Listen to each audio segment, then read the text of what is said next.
Night approaches, and now my watch begins. It shall not end until my death. I shall take no wife, hold no lands, father, no children. I shall wear no crowns and win no glory. I shall live and die at my post. I am the sword in the darkness. I am the watcher on the walls. I am the fire that burns against the cold, the light that brings the dawn, the horn that wakes the sleepers, the shield that guards the realms of men. I pledge my life and honor to the night's watch, for this night and all the nights to come. The words leave your mouth like vapor in the frozen air, each syllable crystallizing in the brutal cold that penetrates to your bone. You have just sealed your fate with an oath that cannot be broken, a promise that binds you until death in one of the most desolate and forgotten places in Westeros. Welcome to the Night's Watch, where men go to die slowly, where cold is your constant enemy, and where each day is a battle for survival against forces that most people believe exist only in nightmares. You are at the wall now, a 700-foot-tall structure of ice that stretches for 300 miles from coast to coast, separating the 7 kingdoms from the wildlands of the north. This is not just a physical barrier, it is a frontier between civilization and chaos, between life and death, between the world of men and the realm of the undead. The wall was built 8,000 years ago to keep something terrible away from the realm of men, something so dangerous that generations of men have dedicated their entire lives to keeping it guarded. The cold here is unlike any cold you have ever experienced. It is a cold that lives, that breathes, that feeds on the warmth of your body and the hope in your soul. Your clothes are heavy layers of thick wool, hardened leather, and animal furs. But even so, the cold finds a way to seep in. Your boots are thick leather with iron studs. Your gloves are bearskin, and you wear a hood that covers almost your entire face, leaving only your eyes exposed to the cutting wind that never stops blowing. Castle Black, your new home, is a somber fortress made of black stone that seems to absorb all light around it. The walls are thick and high, but even so they cannot keep the cold completely at bay. The corridors echo with the sound of heavy boots and murmured conversation, and the air is always laden with the smell of wood smoke, stale sweat, and something else. The smell of fear that permeates everything in this place. Your room is a Spartan cell with a straw bed, a rough wooden table, and a small window that offers a view of the frozen vastness beyond the wall. There is no individual heating, only the communal hearths in the great halls where men huddle together to share what little warmth is available. You sleep under piles of animal skins, but even so, you wake several times during the night with the cold penetrating through all the layer. Food in the Night's Watch is a matter of survival, not pleasure.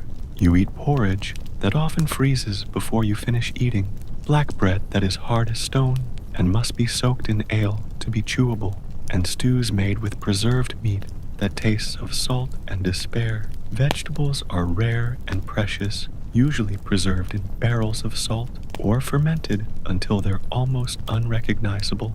You quickly learn to eat everything put before you because there's no guarantee when the next meal will come, especially during the long winters that can last for years. Meals are served in the Great Hall, where hundreds of men sit at long wooden tables, eating in silence or conversing in low tones about patrols, about what has been seen beyond the wall, about comrades who did not return. The ale is watered down and sour, but it's warm and helps warm you from the inside, at least temporarily. You drink because it's better than water, which can freeze in your stomach if it's too cold. Jon Snow becomes your closest companion in the early days. There's something about him that inspires trust, a combination of natural nobility and learned humility that makes him different from the other men of the Watch. He teaches you the rhythms of life at the wall, the unwritten codes that govern survival, and the dark stories that circulate among the men about what really lurks in the wildlands. Do you know why they call us crows? Jon asks one night while you're standing guard atop the wall. The wind howls around you, bringing with it the distant sound of something that might be wolves or might be something much worse. Because crows feed on carrion, on dead things, and we are dead men. All of us. We died the moment we took our vows, and now we're just ghosts fulfilling an eternal promise. The daily routine in the Night's Watch is structured around constant work and eternal vigilance. You wake before dawn when darkness is still absolute, and your first thought is always about the cold. You dress quickly, adding layer after layer of clothing until you can barely move, and then head down to the Great Hall for the first meal of the day. After breakfast, you might be assigned to a variety of tasks: maintenance of the wall, where you use pickaxes and shovels to remove ice and snow that accumulates on the defenses, work in the kitchens, peeling potatoes with numb fingers and preparing stews that will keep your brother alive another day, tending to the horses in the stables, where the warmth of the animals is a welcome blessing, or weapons, training in the yard, where Ser Alistair Thorne shouts instructions while you practice with sword and shield until your hands bleed through your gloves.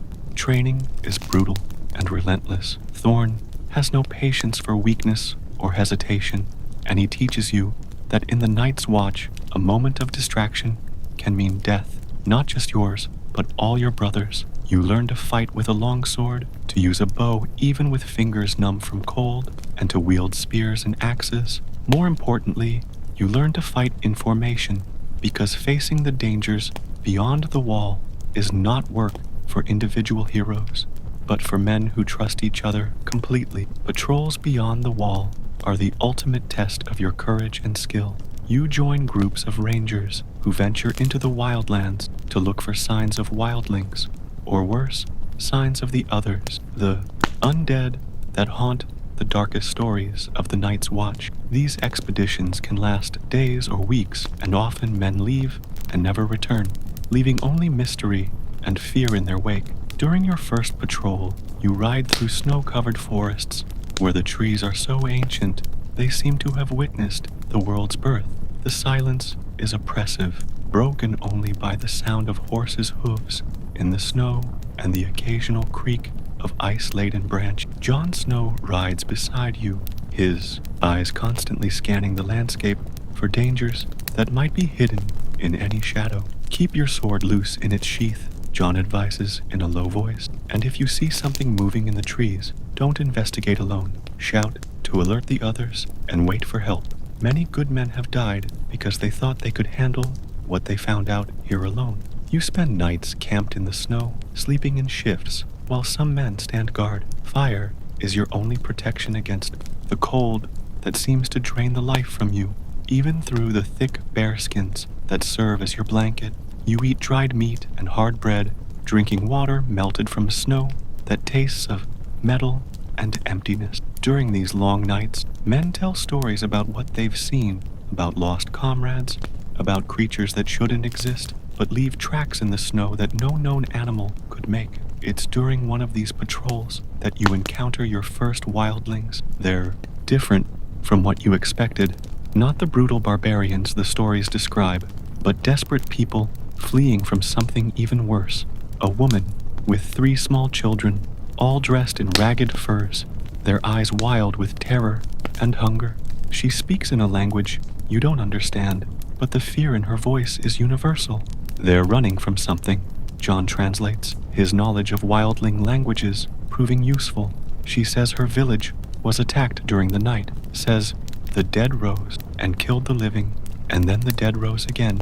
You feel a shiver that has nothing to do with the cold. The stories about the others, about the undead who serve the Night King, have always seemed like scary legends told to keep recruits in line. But here, seeing the pure terror in this woman's eyes, you begin to understand that some nightmares are real. The journey back to Castle Black is tense and silent. The wildlings travel with you, the woman carrying her youngest child, while the other 2 cling to her legs. They eat the food you share with the hunger of people who haven't eaten in days, and sleep while the men of the Night's Watch stand guard, knowing that if something was chasing them, it might still be out there in the darkness. Back in the relative safety of Castle Black, the woman is taken to Lord Commander Mormont for questioning.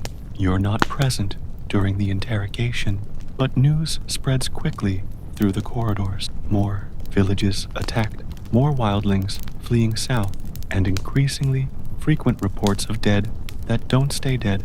Days turn into weeks, and you slowly adapt to the brutal rhythm of life in the Night's Watch. You learn to find warmth where you can, in the kitchens, when you help prepare meals, in the stables, when you tend to the horses, in stolen moments, near the hearths, in the Great Hall. You learn which men can be trusted and which should be avoided, which stories are true and which are exaggerations from men desperate for attention. You also learn about the different types of men who find their way to the wall. There are nobles, fallen from grace, men who once held lands and titles but lost everything due to political intrigue or bad luck. There are criminals who chose the wall over execution, men who killed or stole, and who see the Night's Watch as a chance to escape the executioner. There are bastards like Jon Snow, men with no place in the world who find purpose at the wall. And there are the lost, men who simply had nowhere else to go. All these different men learn to live together, united by the common need for survival and by the oath they all took. Differences of birth and social class become irrelevant when you're fighting against cold and hunger. A fallen lord works side by side with a street thief, and both depend on each other to survive. The absence of women at the wall is a constant source of tension and melancholy. You see it in the eyes of older men, a deep sadness that comes from knowing they'll never again feel a woman's gentle touch, never again hear a daughter's laughter or see a son grow. Some men deal with it better than others, channeling their energy into work or camaraderie with their brothers. Others become bitter and cruel, letting frustration transform them into something less than human. During the long winter months, when snow falls constantly and the sun barely appears above the horizon, the wall becomes a prison of ice and despair. Men are trapped inside Castle Black for weeks at a time, unable to go out due to storms that can kill a man in minutes. Food becomes even scarcer, and you survive on reduced rations of porridge and hard bread. The ale freezes in the barrels, and you must melt it near the fire before you can drink it. It's during one of these long winters that you hear the first real stories about the others. Maester Aemon, the old blind man who serves as the Watch's healer and counselor, tells stories he's heard from men who survived encounters with the undead. His words are measured and careful, but the underlying terror in his voice is unmistakable. They were men once, Aemon says, his weak voice echoing in the silence of the Great Hall. But death changed them into something more terrible. They feel no pain, no fear, no pity. They exist only to serve their master, the Night King, and to turn the living into more of their kind. Scratch from their claws is enough to kill you, and when you die, you rise again to serve them.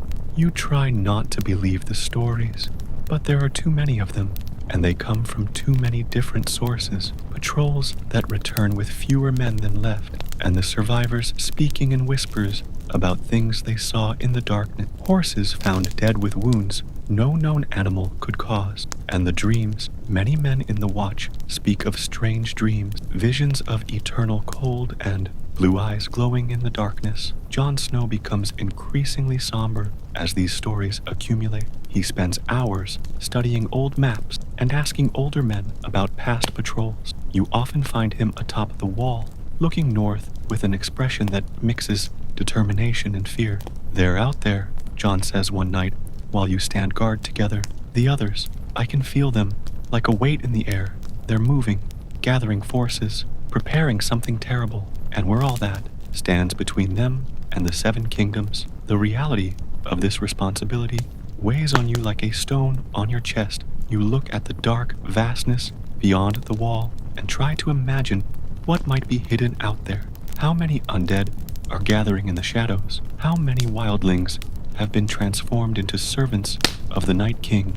And when they finally come, will you be able to stop them? The Night's Watch equipment is simple but effective. Your sword is common steel, not the Valyrian steel that's said to be effective against the others, but it's well balanced and sharp.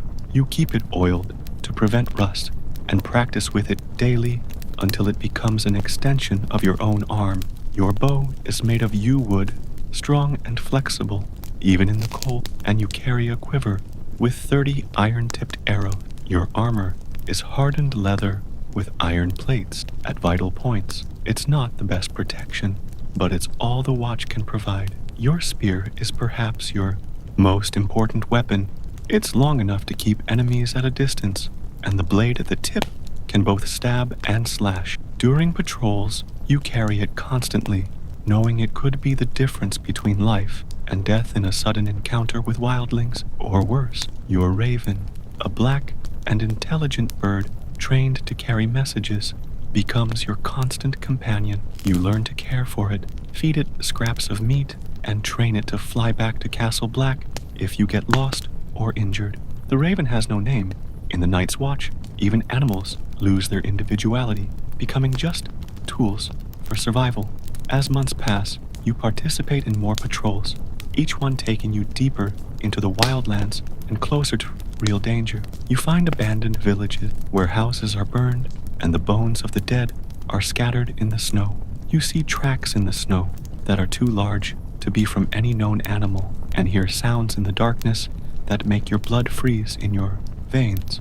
During a particularly dangerous patrol, you and Jon Snow separate from the main group to investigate smoke seen on the horizon. You ride for hours through dense forest, following a trail that seems to have been made by something dragging itself through the snow. The silence is oppressive, broken only by the sound of your horse's hooves and your own heavy breathing. You find the source of the smoke, a wildling village that's still burning, but there are no bodies, no survivors, just burning houses and a sense of evil that hangs in the air like a toxic cloud.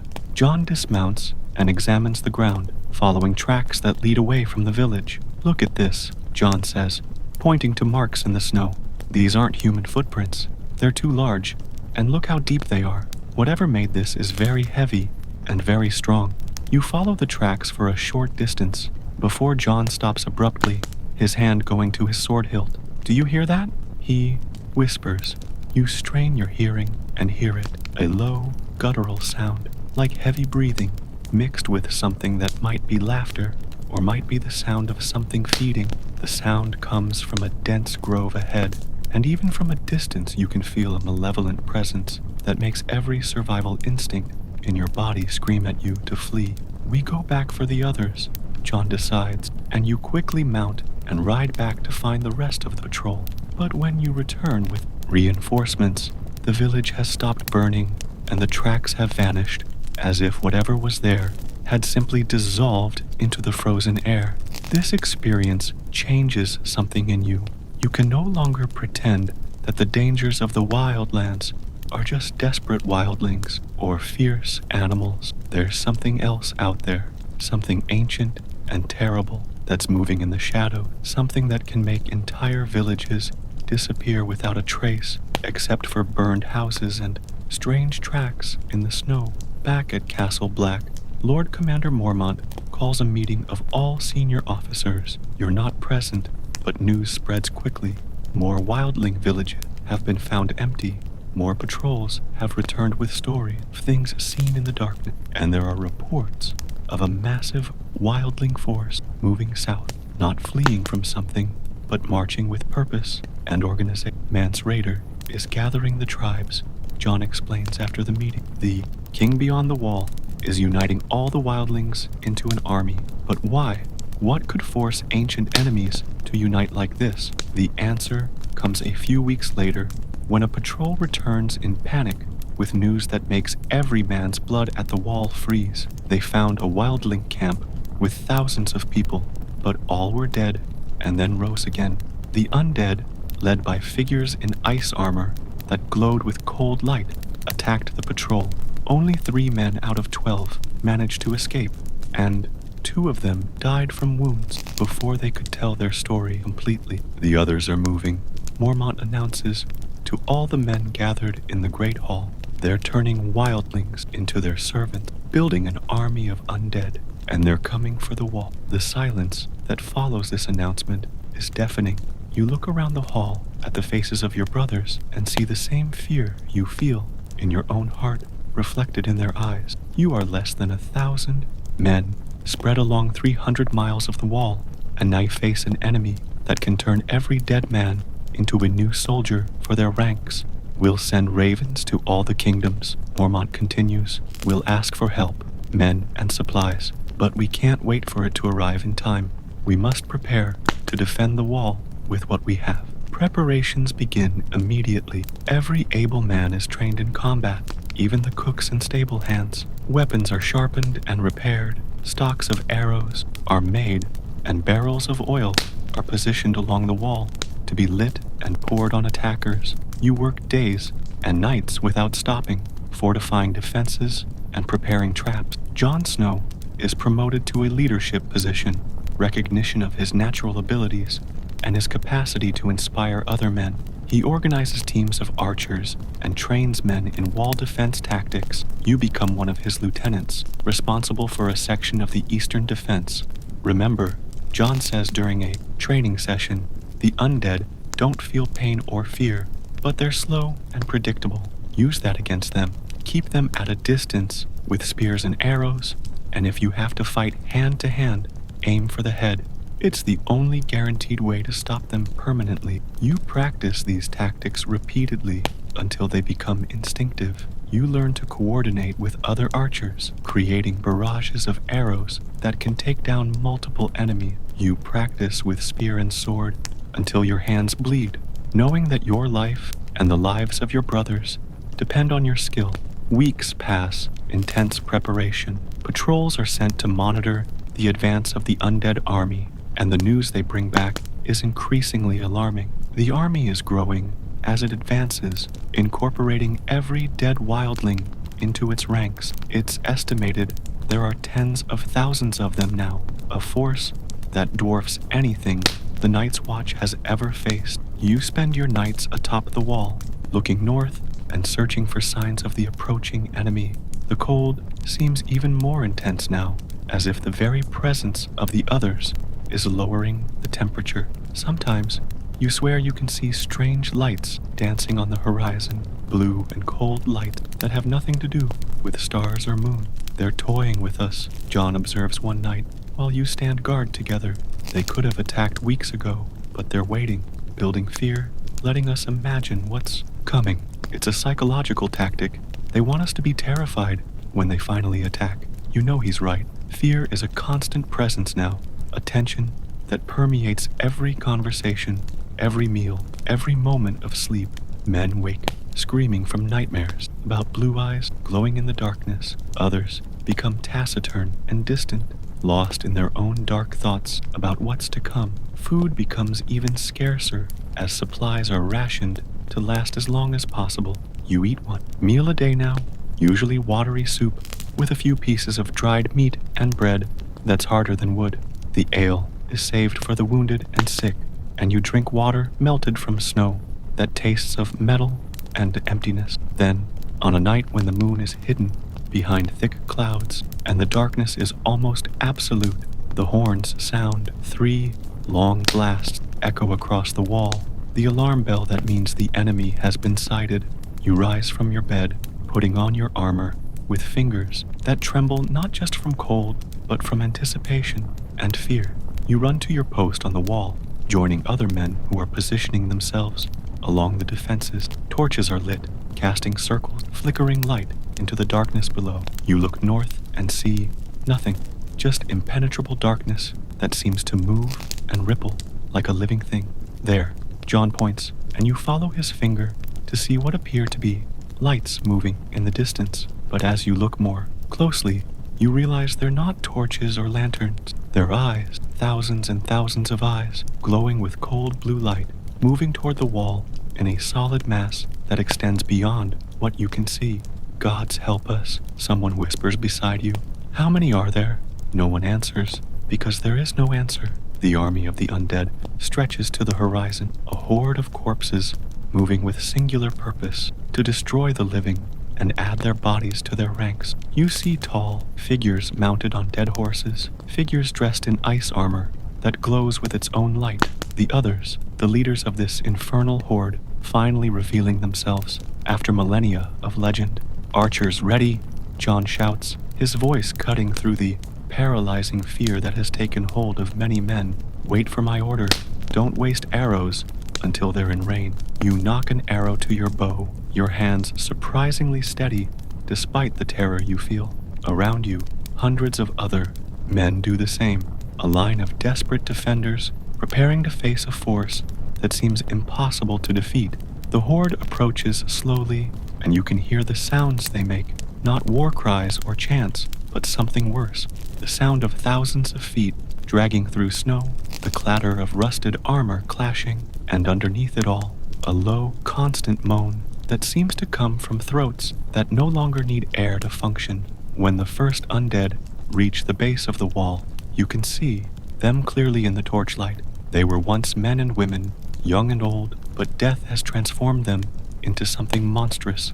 Their skin is blue-gray, their eyes glow with cold light, and their mouths are open in silent screams that never end. They climb the wall with claws that dig into the ice, ascending like insects on a vertical surface. Now, Jon shouts, and hundreds of bows fire simultaneous. Arrows rain down on the attackers, and many fall back to the snow below. But for everyone that falls, 10 more take its place, and those that were knocked down begin to rise again, arrows still protruding from their bodies. You fire arrow after arrow, aiming carefully and hitting your targets in the head whenever possible. Some of the undead stop moving when you hit the skull, but others continue climbing, even with arrows through their brain. Fear grows in your chest as you realize that even hitting the head is no guarantee of stopping them. Barrels of boiling oil are poured over the attacker, creating rivers of fire that flow down the face of the wall.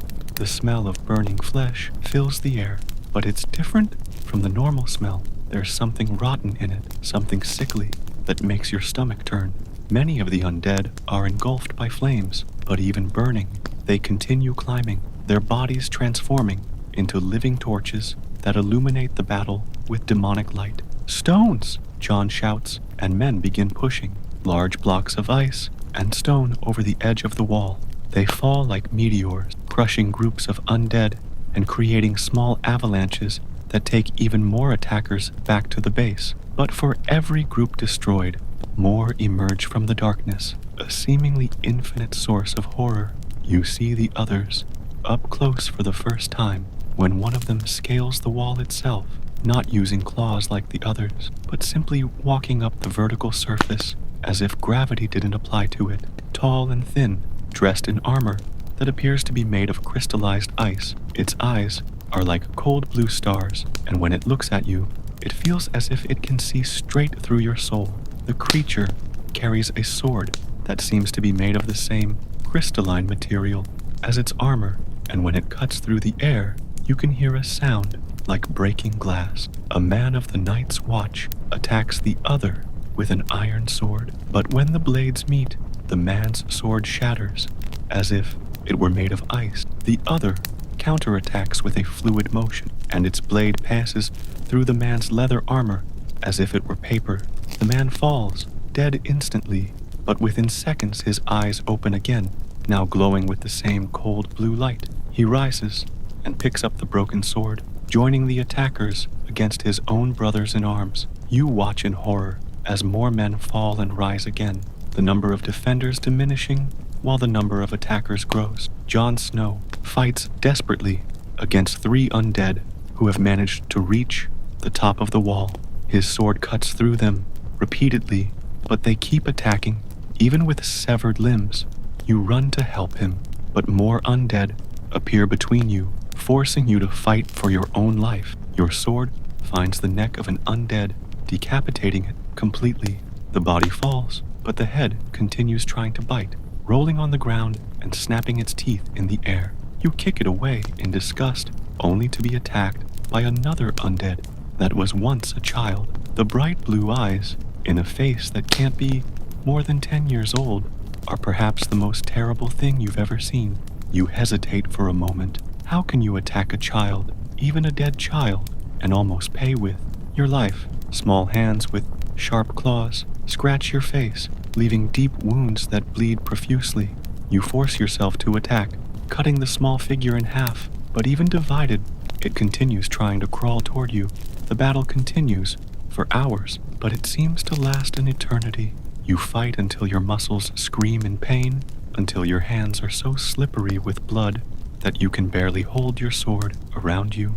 Men fall one by one, some killed by the undead, others simply collapsing from exhaustion. Fire spreads through sections of the wall as oil barrels are knocked over and set ablaze. The wood of the defensive structures burns fiercely, creating a hot red light that contrasts terribly with the cold blue light of the undead's eyes. Thick smoke fills the air, making your eyes water and your throat burn.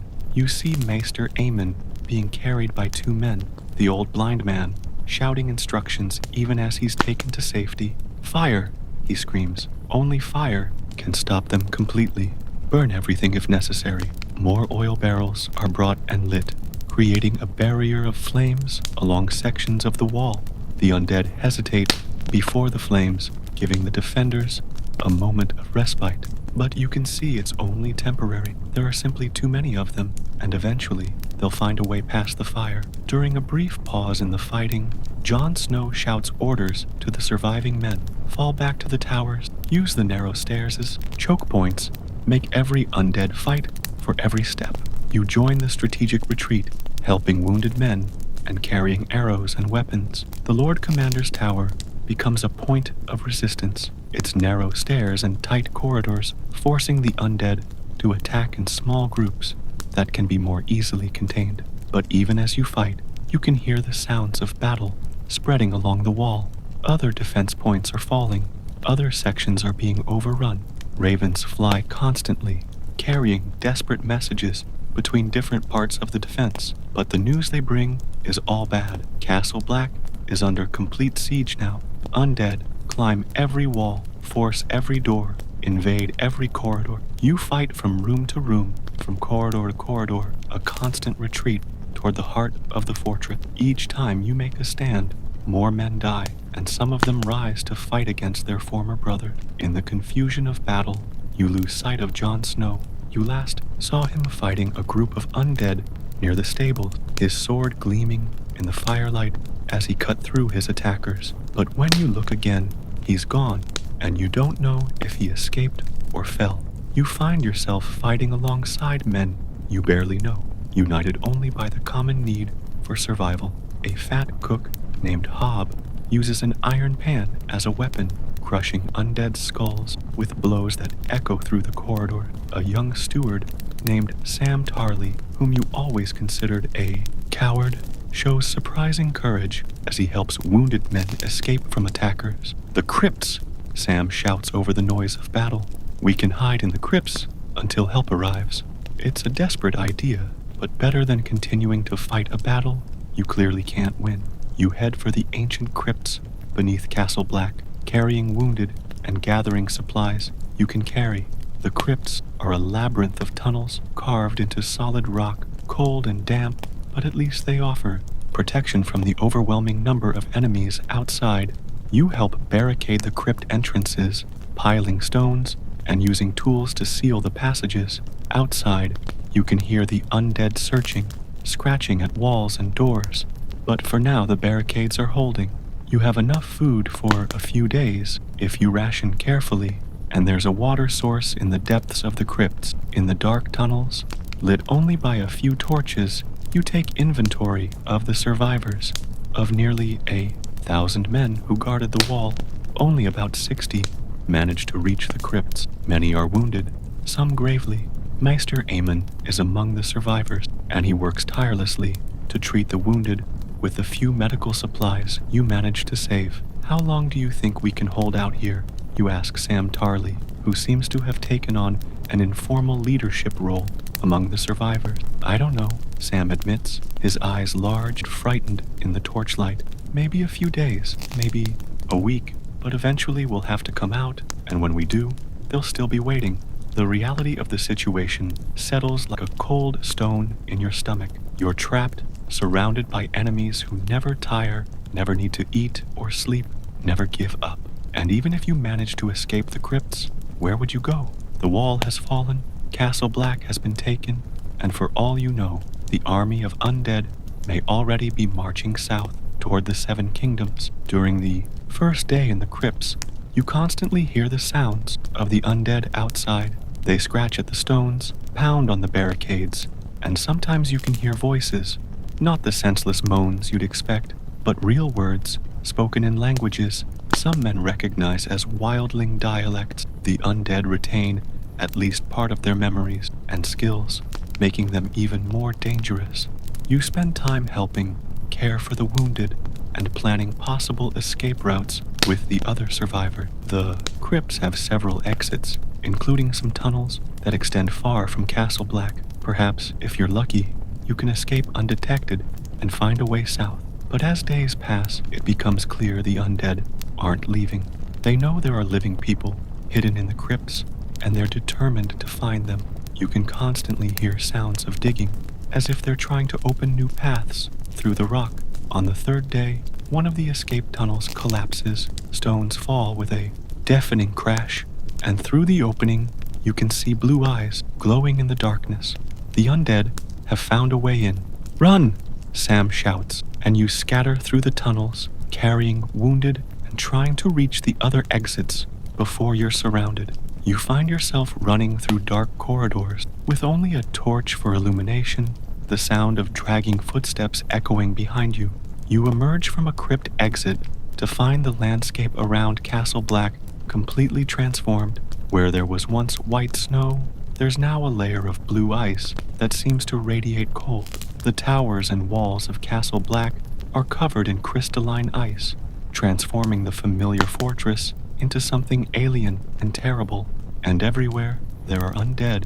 They patrol the courtyards, stand guard in the towers, and march in organized formations as if they were still living soldiers following orders. You realize with horror that they're not just a disorganized horde, they're a disciplined army under direct command of the other. You see Jon Snow then, and your heart almost stops. He's walking through the main courtyard, but something is terribly wrong. His movements are stiff and mechanical, and when he turns in your direction, you see that his eyes now glow with the same cold blue light that all the undead possess. Jon Snow, your friend and companion, is dead, and now he serves the others. You hide behind the rubble of a fallen wall, trying to process what you've seen.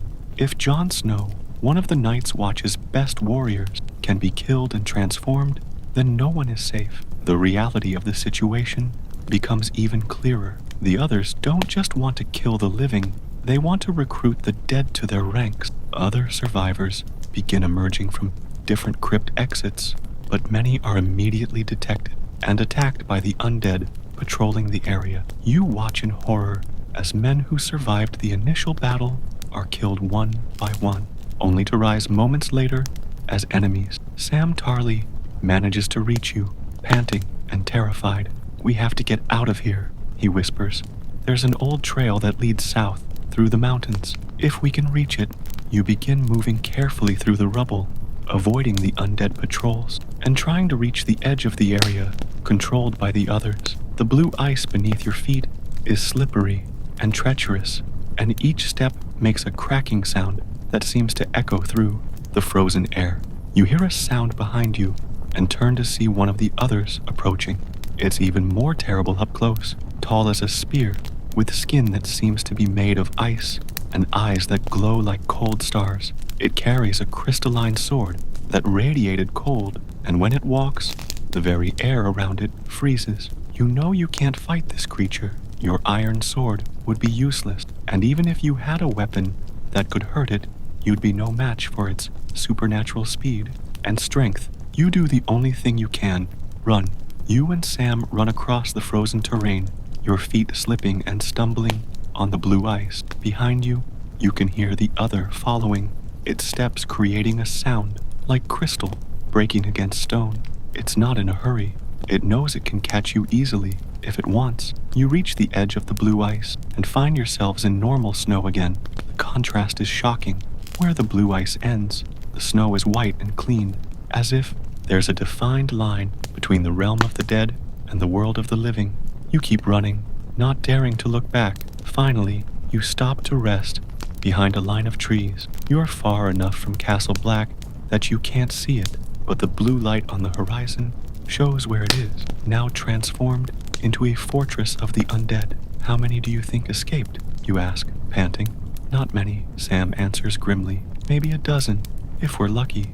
Of 1,000 Night's Watchmen, maybe a dozen. The magnitude of the disaster settles on you. The wall has fallen. Castle Black has been taken. The Night's Watch has been destroyed. And now the others have an army of undead ready to march south toward the populated lands of the Seven Kingdoms. You begin the journey south, knowing you must warn the kingdoms about what's coming, but part of you wonders if anyone will believe. The others have been legends for so long that most people consider them myths. How can you convince kings and lords that an army of undead is marching to destroy everything they know? The journey through the mountains is brutal. You don't have adequate supplies. You don't have enough warm clothing, and each step takes you farther from the life you knew and closer to a world that has been completely changed by the war between the living and the dead. During the first night of travel, you make a small campfire and warm yourselves briefly. Sam shares some dry bread he managed to save from the crypts, and you drink water melted from snow. The food tastes like ashes in your mouth, not because it's bad, but because everything seems tasteless now that you've seen the end of the world. Do you think they'll stop at the wall? Sam asks, looking north where the blue light still glows on the horizon. No, you answer, with certainty that surprises you. They didn't build that army to stand still. They'll march south, and they'll keep marching until there are no more living to kill. Sam is silent for a long time, contemplating the implications. Finally, he speaks again. Then we have to warn them. All the houses, all the kingdoms, they need to know what's coming. You sleep in shifts, one standing guard while the other rests. But even when you're trying to sleep, you keep seeing the bright blue eyes of the undead. Keep hearing the sound of Jon Snow walking through the courtyard with stiff, dead movements. The nightmares will come, you know, perhaps for the rest of your life, however short it may be. On the second day of travel, you find footprints in the snow, recent human footprints, but going in the wrong direction. Someone is traveling north toward the wall and the others. You follow the tracks for a while and find a small group of wildlings, families with children who clearly don't know what they've escaped from. Go back, Sam shouts to them in their language. The wall has fallen. The dead walk. Go back south. But the wildlings don't believe. They laugh and point at you. 2 Night's Watchmen in ragged clothes, clearly fleeing from something. To them, you look like cowardly deserters, making up stories to justify your flight. You try to convince them, but it's useless. The wildlings continue their journey north, taking their family directly to death. You watch them walk away and know that in a few days they'll join the army of undead, their children transformed into small horrors with bright blue eyes. As you continue south, you begin to encounter more signs that news of the wall's fall hasn't spread yet. Small villages continue their normal lives. Peasants work their fields, children play in the snow, all unaware that a wave of death is slowly moving in their direction. You stop at a small tavern in a village called Whitestone. The place is warm and welcoming, filled with the smell of stew and fresh bread. Compared to the brutal cold and terror of the past days, it seems almost paradisiacal. You order food and ale, paying with the few coins you manage to save. The innkeeper is a plump, cheerful man who clearly hasn't had a real worry in his life. He chatters about the weather, about grain prices, about local gossip. To him, the world is a safe and predictable place where the biggest problems are high taxes and harsh winters. You've come from the north? He asks casually. How are things at the wall? I've heard the wildlings have been restless lately. You and Sam exchange glances. How to explain that the wall has fallen, that an army of undead is marching south, that everything this man knows and loves will be destroyed in a matter of weeks. How to make someone believe something so terrible? It defies all logic and experience. Things are difficult, Sam finally says, "Would there be someone here who could take an urgent message to Winterfell? To the Starks?" "Oh, certainly," the innkeeper replies cheerfully. "My nephew does the messenger route. He can leave tomorrow morning, if it's important." Sam quickly writes a letter, trying to summarize the horror you witnessed in words that don't sound like the ravings of men who've lost their sanity. He seals the letter with wax and hands it to the innkeeper, along with a gold coin, more money than the man probably sees in a year. "Make sure it reaches the Starks," Sam says seriously.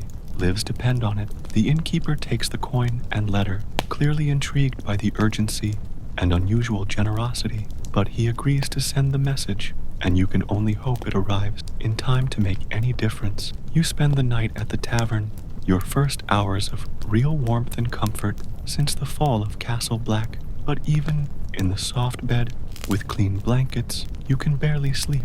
Every noise outside seems like the sound of undead approaching. Every shadow on the wall seems to have bright blue eyes.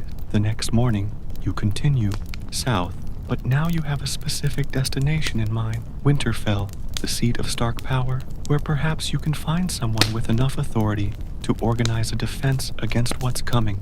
Ned Stark has a reputation for being an honorable man who listens to serious warnings, even when they come from unlikely sources. The journey to Winterfell will take weeks, and you know that each passing day is another day for the others to organize their army and prepare for the southern invasion.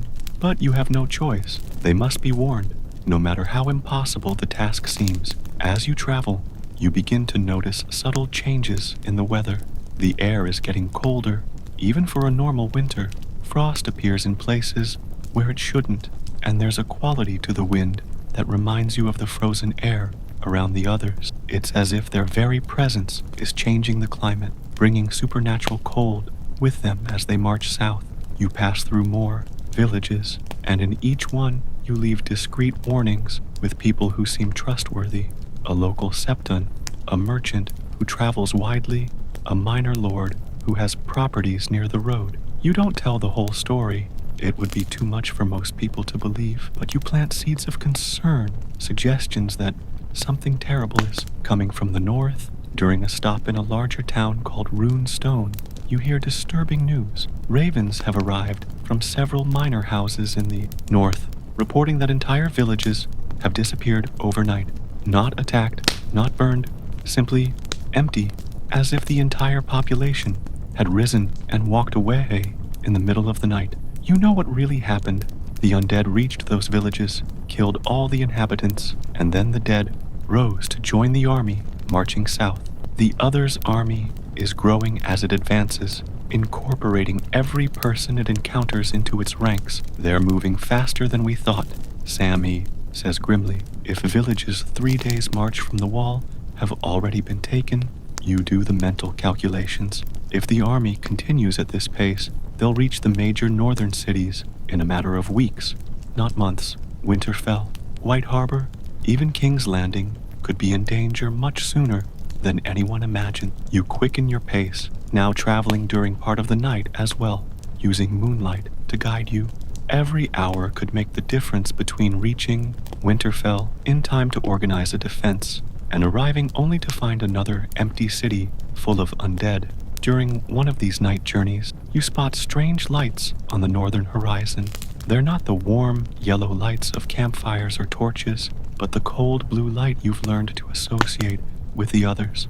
The lights move slowly across the landscape, as if an entire army were carrying torches of ice. "They're closer than we thought," you whisper to Sam.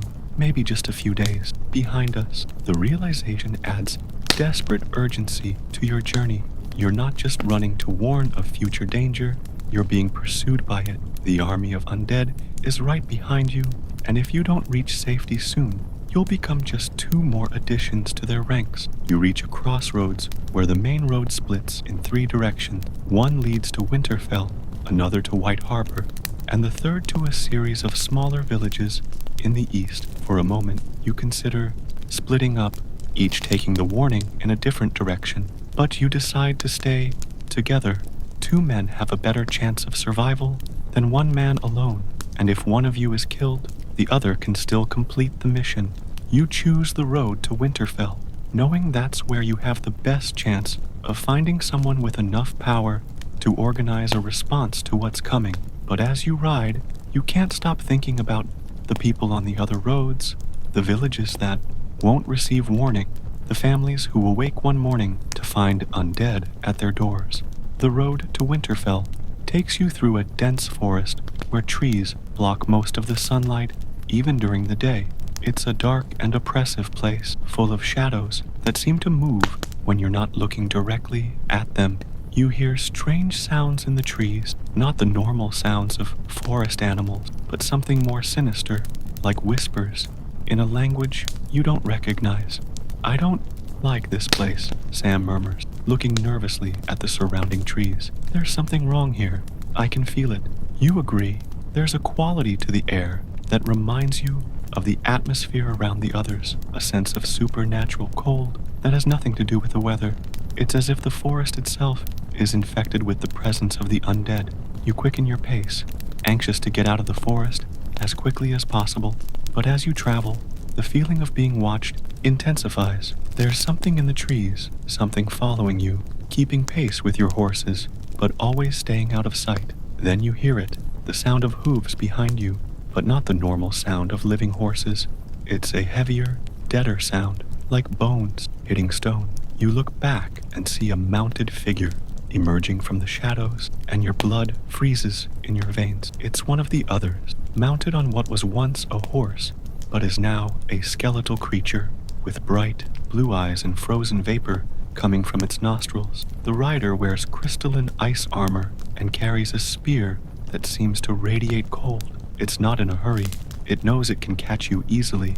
Ride, you shout to Sam, spurring your horse forward. You gallop through the forest, low branches whipping your faces and roots trying to trip your horses. Behind you, the sound of dead hooves continues, steady and relentless. You emerge from the forest to find an open plain stretching to the horizon. There's nowhere to hide here, but perhaps you can use speed to escape. You spur your horses to the limit, galloping through deep snow while the frozen wind cuts your faces like blades. But when you look back, the other is still there, its dead mount galloping through the snow without leaving tracks, as if floating above the surface. The distance between you isn't changing. It's not gaining ground, but you're not escaping either. There, Sam shouts, pointing to structures on the horizon. A village. Maybe we can find help. You head for the structures, hoping to find people who can help you, or at least a place to hide.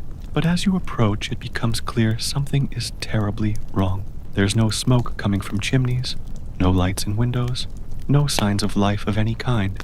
You arrive at the village to find it completely empty. The houses are intact, the doors are open, but there are no people anywhere. Plates of food are on tables, as if people had risen in the middle of a meal and simply left. Clothes are scattered on the floor, but there are no bodies, no signs of struggle. They've been here, Sam whispers, his voice trembling with fear. The others have been here before us. You dismount quickly and run to the largest of the houses, hoping to find somewhere to hide. Behind you, you can hear the sound of dead hooves stopping at the edge of the village. The other has arrived, and now it's hunting you on foot. The house is a typical peasant dwelling, with 2 rooms in a common area with an extinguished hearth. You desperately search for a back exit, a basement, anywhere you can hide, but the house is too simple. There's nowhere to flee. You hear footsteps outside, but not the normal footsteps of boots in snow. It's a sound like crystal cracking, like ice forming over stone. The other is approaching the door, and you know that in seconds it will be inside the house. Sam grabs a torch from the wall and lights it in the extinguished hearth, creating a small flame that casts dancing shadows on the walls. Maybe fire will keep it away, he whispers hopefully. The door opens and the other enters. It's even more terrible in an enclosed space. Its height makes it have to stoop under the ceiling, and its presence seems to suck all the warmth from the air. The flame of Sam's torch dims until it almost goes out, and the vapor from your breaths becomes visible in the sudden cold. The other looks at You with eyes like ice stars. And when it speaks, its voice is like the sound of glaciers breaking. It speaks in the old tongue. Words you don't understand, but that make your bones ache with supernatural. You know you can't fight this creature. Your weapons are useless. Your strength is nothing compared to it. All you can do is retreat, holding the flickering torch between you and the creature, hoping the small fire is enough to keep it at bay. The other advances slowly, its crystalline ice sword reflecting the torchlight in hypnotic patterns. It's not in a hurry. It knows you have nowhere to flee, that eventually the torch will go out and you'll be completely helpless. Then, suddenly, you hear a sound outside, the sound of many horses galloping quickly. Human voices shout orders, and there's the unmistakable sound of steel being drawn. Someone else has arrived at the village. The other stops and tilts its head, listening to the sounds outside. For a moment, it seems uncertain, as if deciding whether to finish killing you or investigate the newcomers. Finally, it turns and walks out of the house, its presence diminishing as it moves away. You wait a few minutes before daring to look out the window. Outside, you see a group of riders dressed in House Stark colors, men from Winterfell, led by a young man you recognize as Robb Stark, Ned Stark's eldest son. Did you see where it went? Robb shouts to his men. The creature that was here. It vanished, my lord, one of the riders answers, as if it had dissolved into the air. You carefully exit the house, your hands raised to show you're not a threat. The riders immediately point their spears at you, but Robb raises a hand to stop them. You're from the Night's Watch, Robb observes, noting your ragged black clothes. What are you doing so far from the wall? The wall has fallen, Sam says simply. Castle Black has been taken. The Night's Watch has been destroyed. We're all that's left. The silence that follows this declaration is absolute. The riders exchange incredulous glances, and some of them make protective gestures. The wall has always seemed eternal, unbreakable. The idea that it could fall is almost incomprehensible. Impossible, one of the older riders says. The wall has stood for 8,000 years. It can't just fall. It fell, you confirm, your voice rough with emotion. We saw it. We were there when the others attacked with an army of undead. We saw our brothers die and rise again. We saw Jon Snow transformed into one of them. Robb Stark turns pale at hearing Jon Snow's name. As Jon's bastard half-brother, he has a personal connection to the news. Jon is dead? Worse than dead, Sam answers sadly. He serves the others now, like all they kill. Robb dismounts and approaches you, studying your faces for signs of lies or madness. But what he sees there must convince him, because his expression becomes grim and determined. How many survived from the watch? He asks. Maybe a dozen, you answer. Of nearly 1,000 men, maybe a dozen managed to escape. And the army that attacked you, how large was it? Tens of thousands, Sam says, and growing as it advances. Every person they kill joins their ranks. Robb is silent for a long moment, processing the implications. Finally, he turns to his men. We make camp here tonight. Send ravens to Winterfell immediately. My father needs to know this, and send messengers to all the minor houses in the region. They need to be warned. My lord, one of the riders protests. Perhaps these men are confused. The trauma of battle could have... You saw the creature that was here, Robb interrupts. You saw how it moved, how it vanished. That was nothing human. And if there's one of these creatures, there could be more. During the night, while the riders stand guard and tend to the horses, you and Sam tell the whole story to Robb Stark. You describe the battle, the fall of the wall, Jon Snow's transformation, and your escape through the wildlands. Robb listens in silence, asking occasional questions, but mostly absorbing the magnitude of the disaster. My father always said the Starks were the wardens of the North, Robb finally says, that it was our duty to protect the realm against whatever came from beyond the wall. I always thought that meant wildlings, maybe some bears or giant wolves. I never imagined this. The others are real, you say, and they're coming, not just for the North, but for the entire realm. They won't stop until everyone is dead. Then we have to stop them, Robb responds with the confidence of youth. Gather all the banners of the North, Call our allies in the Vale and the Riverlands. Build an army that can face this threat. With what kind of weapons?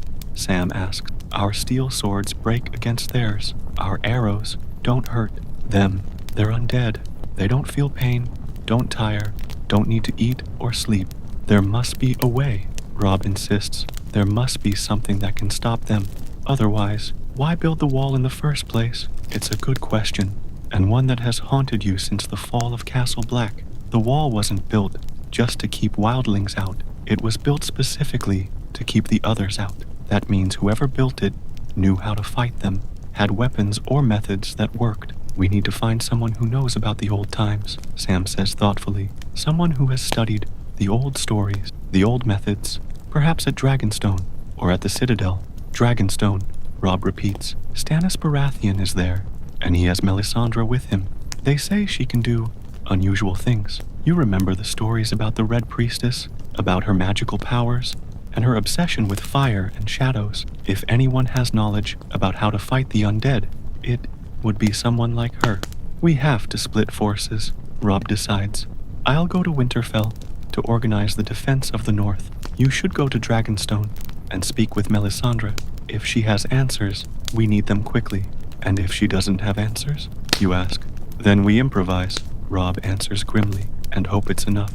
The next morning, you separate from Rob's group. He and his men ride north, back to Winterfell, while you head southeast toward the coast and the island fortress of Dragonstone. It's a long and dangerous journey, but you have no choice. As you travel, you begin to notice more signs of the other's presence.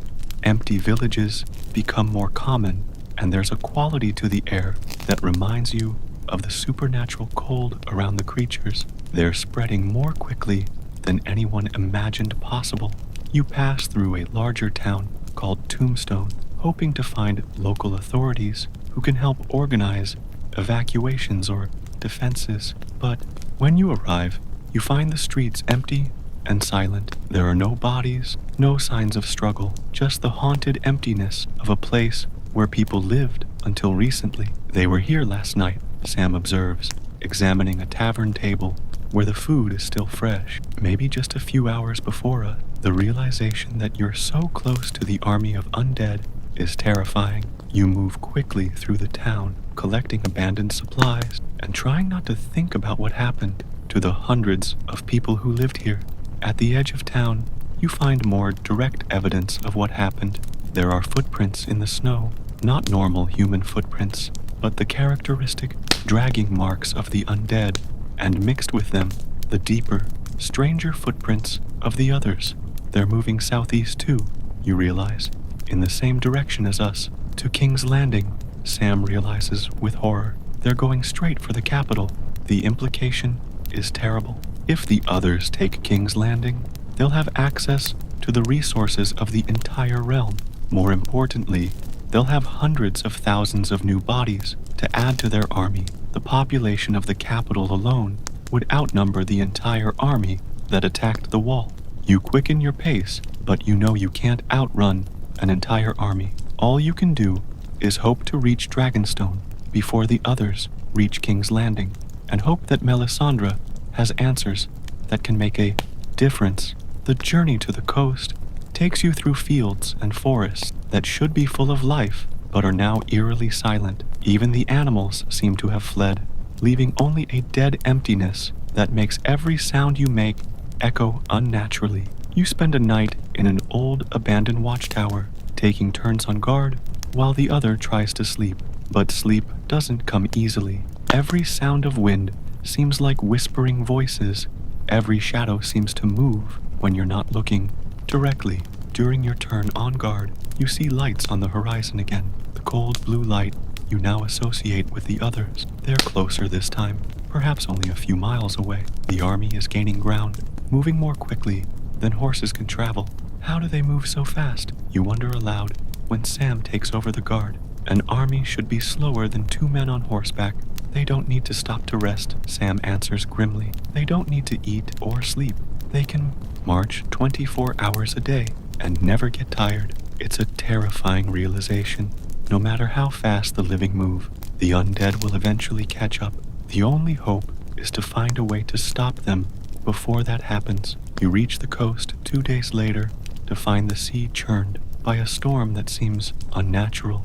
The waves are higher than they should be, and there's a quality to the water that reminds you of the blue ice around the others. Even the ocean seems to be affected by their presence. Dragonstone rises from the water like a black claw, its fortress built in the shape of dragons crouching on volcanic rocks. It's a dark and intimidating place, even in the best of times, but now, with the supernatural storm raging around it, it seems positively demonic. You manage to convince a local fisherman to take you to the island in his boat, but the journey is treacherous. The waves toss the small vessel like a toy, and several times you think you'll be overturned and drowned. The fisherman mutters prayers to the seven throughout the journey, his eyes wild with fear. When you finally reach the island, you're immediately confronted by guards wearing Stannis Baratheon's colors. They're hard men with suspicious expressions, clearly not used to unexpected visitors. State your business, the guard leader demands, his hand on his sword hilt. We're from the Night's Watch, Sam explains. We have urgent information for Stannis Baratheon and Lady Sasius Melisandre. Information about a threat to the realm. The guards exchange glances. Visitors from the Night's Watch are rare, and the urgency in your voices is obvious. After a brief debate, they decide to escort you to the fortress. Dragonstone inside is as intimidating as outside. The corridors are carved to appear to be inside a dragon's belly, and torches create shadows that seem to move and breathe. It's a place built to impress and intimidate, and it fulfills its purpose perfectly.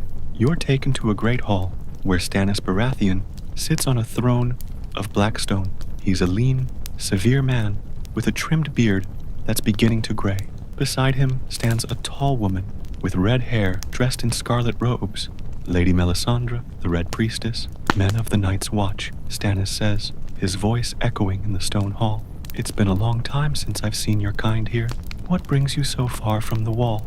The wall has fallen, your grace. You answer, trying to keep your voice steady. Castle Black has been taken. An army of undead marches south, led by the others. The silence that follows is heavy. Stannis leans forward on his throne, studying you intently. Melisandre, on the other hand, doesn't seem surprised. There's something in her eyes that suggests she already knew, or at least suspected. Undead, Stannis repeats slowly. You expect me to believe children's tales? They're not tales, Sam insists. We saw them. We fought them. We saw our brothers die and rise again to serve the others. Melisandre finally speaks, her voice rich and musical, but with a quality that makes skin crawl. The Lord of Light has shown me visions in the flames, darkness spreading from the north, cold that kills not just the body, but the soul. The great other is moving, gathering its servants for the final battle. You knew? Stannis asks her, and there's an edge of irritation in his voice. Why didn't you tell me? Visions are not always clear, Melisandre responds, and some knowledge can only be accepted when the time is right. Now the time has come. Stannis rises from his throne and walks to a window that offers a view of the stormy sea. If this is true, if there really is an army of undead marching south, then all our political wars are irrelevant. The throne doesn't matter if there's no realm to rule. Exactly, you agree. That's why we came to you. We need to know how to fight them. Our conventional weapons are useless. Melisandre approaches, and you can feel heat radiating from her, as if there were a furnace lit inside her body. There are ways, she says. Fire is the weapon of the Lord of Light, and fire can destroy even the undead. But not just any fire. It must be blessed fire, fire touched by divine power. How do we do that? Sam asks anxiously. How do we create this blessed fire? Rituals, Melisandre answered. Sacrifices to the Lord of Light. Kings, blood has particular power, but other sacrifices can serve. And there are other weapons too. Dragonglass, Valyrian steel, anything touched by dragon fire. Dragons, Stannis murmurs. If only we still had dragons. There are dragons, Melisandre says mysteriously. Across the narrow sea, a young queen has hatched 3 dragons from stone eggs. Daenerys Targaryen, the last of her line. You exchange hopeful glances. Dragons would be the perfect weapon against an army of undead, pure, devastating fire that could incinerate hundreds of them at once. But she's far away, Stannis observes practically. And why would she help us? We're her enemies, usurpers of her throne. Because if the others win here, they'll eventually cross the sea, Melisandre responds. The darkness will spread until it covers the entire world. She'll have to fight them eventually. Better to do it here. With allies, someone will have to go get her. Stannis decides. Convince her to come with her dragons. I'll go, you offer impulsively. The idea of sailing across the narrow sea is terrifying, but no more terrifying than facing the others without an effective weapon. No, Stannis says firmly. You need to go back to the north. Help organize the defenses there. I'll send my own men to fetch the Targaryen. And meanwhile, Sam asks, what do we do while we wait for dragons that may never come? We prepare defenses with what we have, Stannis answers. We gather all loyal banners, forge dragonglass weapons, prepare blessed fire, and hope it's enough to slow the others until help arrives. Melisandre approaches a table where several candles are burning and passes her hands over the flames. The flames dance and change color, becoming brighter and hotter. I can bless your weapons, she offers. Give them the power of the Lord of Light. It won't be as effective as Valyrian steel or dragon glass, but it will be better than common steel. You hand over your swords, and Melisandre passes them through the blessed flames, while chanting words in High Valyrian. When she finishes, the blades glow with a faint but perceptible light, and you can feel heat radiating from them. These blades now carry the fire of the Lord of Light, she explains. They can wound the others and completely destroy the undead, but the power is not eternal. It will fade with time and use. It's better than nothing, and you thank her sincerely. Armed with blessed swords and the knowledge of how to create sacred fire, you at least have a fighting chance. There's one more thing, Melisandre says, as you prepare to leave. The others have a leader, a Night King, who commands all the others. If he is destroyed, the entire army may fall with him, but he will be the most powerful of them all, protected by ancient magic. How do we find this Night King, you ask? He will come to you, she answers grimly. When the final battle begins, he will appear, and then you'll discover if you have enough strength to face the very incarnation of death. With those ominous words echoing in your ears, you leave Dragonstone and begin the journey back to the north. The supernatural storm is worsening, and you can barely find a boat willing to take you back to the mainland. When you finally reach the coast, you discover that the situation has worsened drastically in your absence. Refugees fill the roads, fleeing south in panic.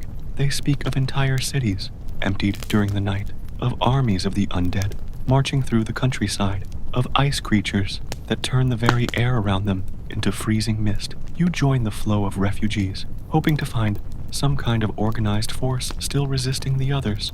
But what you find is chaos. Feudal lords have abandoned their castles, knights have deserted their posts, and common soldiers have thrown down their weapons and run. Where is everyone going? Sam asks.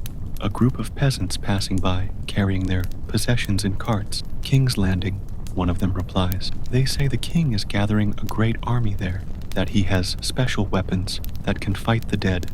You know this is false. Joffrey Baratheon is just a boy, and his advisors are more interested in politics than supernatural threats. But at least King's Landing has high walls and thousands of soldiers. It might be the only place where a real defense can be organized.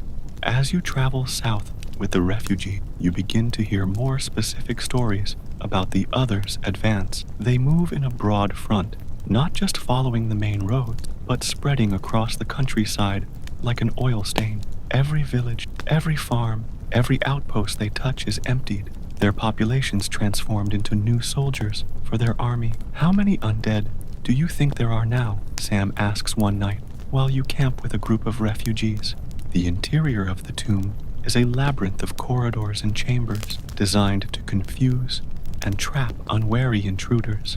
Ancient mechanisms still function after thousands of years. Pressure plates that trigger dart traps, swinging blades that emerge from hidden slots in the walls, and floors that collapse to drop the unwary into spike-filled pits. Deeper in the tomb, you encounter the Draugr. These are not the fresh corpses you fought in the marsh, but ancient Nordic warriors who have been sleeping in their crypts for thousands of years. Their armor is archaic, but well preserved, and their weapons gleam with enchantments that make them deadlier than modern steel. The Draugr move with the patience of the dead, undisturbed by pain or fear. When they speak, it's in ancient Nordic, words that predate modern language. Some still retain memories of their Thuum training, and their shouts can knock you off your feet or drain your very life force. Combat with Draugr is a terrifying experience. They feel no pain, show no mercy, and fight with the skill of warriors who spent their lives in constant battle. Their eyes glow with blue flame, and their movements have an inhuman precision that speaks of supernatural enhancement. You and Lydia fight your way through chambers filled with these ancient guardians, your Thuum proving effective against creatures that resist common weapons. The fire shout burns their ancient wrappings, while the force shout can scatter their bones across the chamber. In the deepest part of the tomb, you find the chamber where the horn of Jurgen Windcaller should be resting, but the pedestal is empty and a note waits in its place. The message is written in elegant script and bears the seal of the Thalmor, the elven supremacists who rule the Aldmeri dominion. Dragonborn, the note says, if you wish to recover what you seek, come to the Sleeping Giant Inn in Riverwood. Come alone and tell no one about this message. The future of Skyrim depends on your discretion. The implications are staggering. The Thalmor have been watching you, tracking your movements, and somehow infiltrated Ustengrav before your arrival. This suggests resources and planning that go far beyond anything you've encountered. The journey back to Riverwood takes on new urgency. You and Lydia travel by night when possible, avoiding the main roads and keeping to forest paths where your movements are less likely to be observed. The knowledge that the Thalmor are involved changes everything. What you thought was a simple quest for ancient knowledge has become something much more dangerous. Along the way, you encounter signs of the war that's tearing Skyrim apart. Burned farms, where Imperial and Stormcloak forces clashed, leaving only charred wood and unmarked graves. Refugees on the roads, carrying whatever few belongings they could save, fleeing from battles that could erupt anywhere without warning. At an abandoned homestead, you find evidence of something worse than war. The buildings are intact, but everything living is dead. Not killed by sword or fire, but drained of life itself. Plants have withered, animals lie mummified in their stalls, and even insects have curled up and died. This is the work of a powerful necromancer, someone who has learned to feed on life force itself. The implications are terrifying. If such beings are operating openly in Skyrim, the very fabric of life in the province could be under threat. You reach Riverwood as the sun is setting, painting the sky in shades of gold and crimson that remind you uncomfortably of Dragonfire. The Sleeping Giant Inn looks exactly as it did when you first arrived, but now every shadow could hide a threat. Inside the tavern, you find someone you don't expect, a woman in elegant robes who introduces herself as Delphine. She is the one who took the horn, and she has a story that will change your understanding of everything you thought you knew about dragons and destiny. I am one of the last of the Blades, she says quietly, her eyes constantly scanning the room for potential threats. We served the Empire for centuries, but when the Great War ended and the White Gold Concordat was signed, we were abandoned.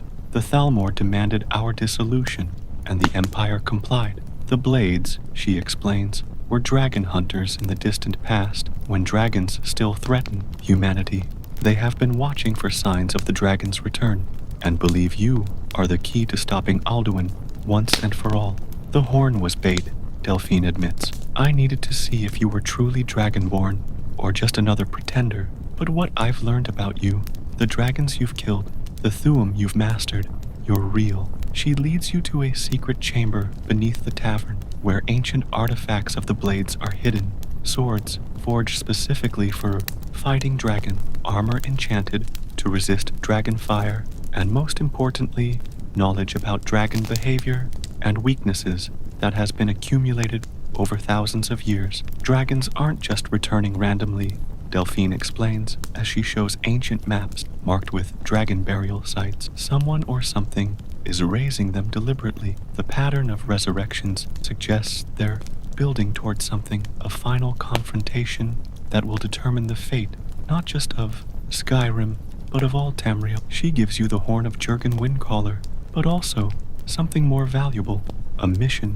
that will take you to the heart of danger. There's a dragon burial mound near Kynesgrove, where the ancient dragon, Saloknir, is buried. Intelligence suggests this dragon will be resurrected soon, and when it happens, you need to be there to see who's responsible. The journey to Kynesgrove takes you through some of the most contested territory of Skyrim's civil war.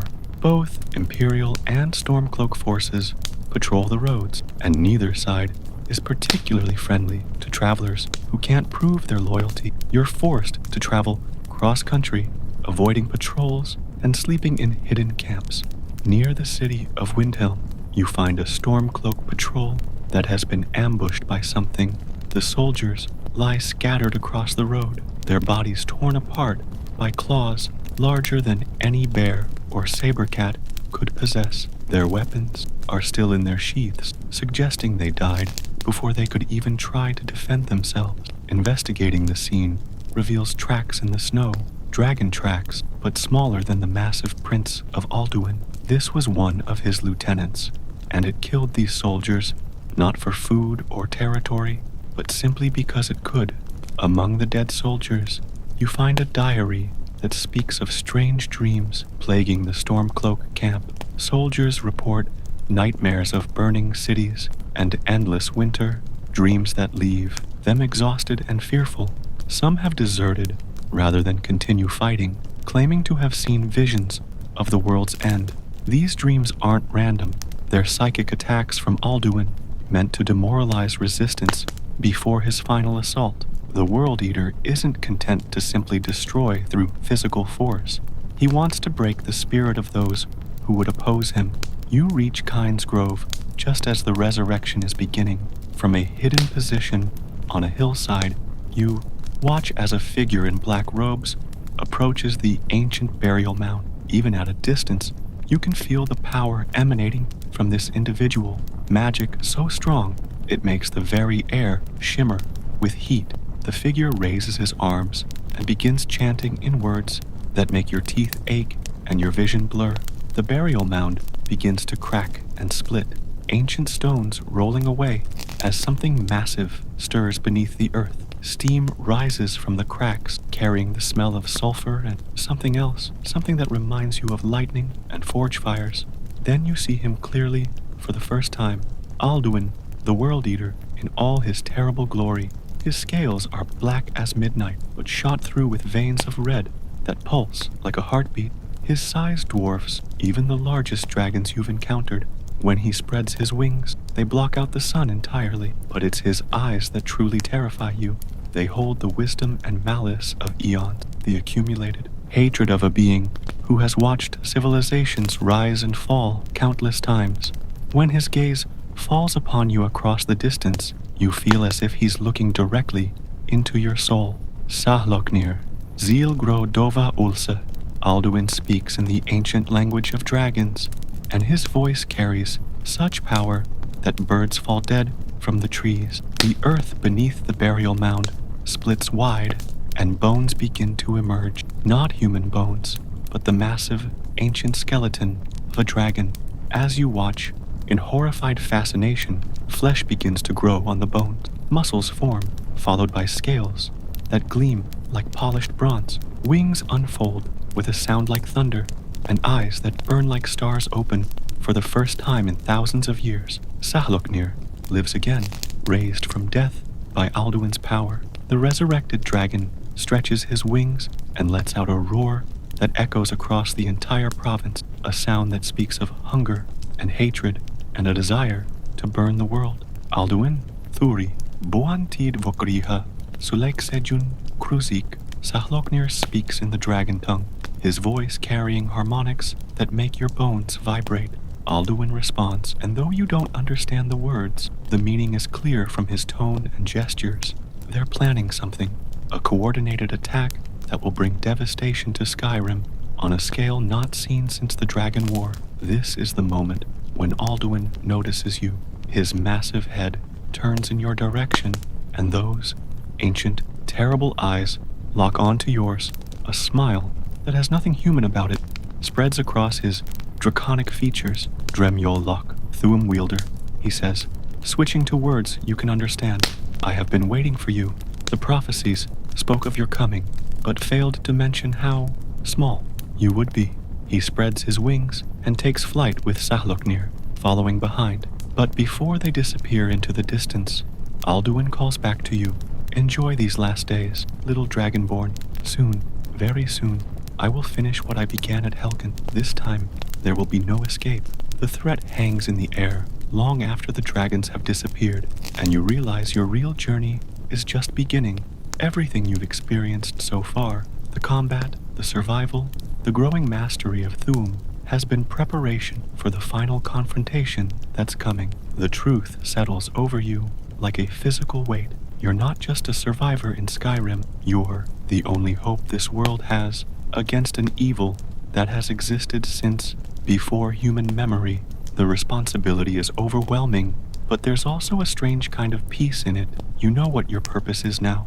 You return to Whiterun with newfound understanding of the magnitude of the threat facing Skyrim. Jarl Balgruuf listens to your report in grave silence, his face aging years and minutes as the implications become clear. So, it's true, he finally says. The ancient prophecies, the stories we thought were myths, all true.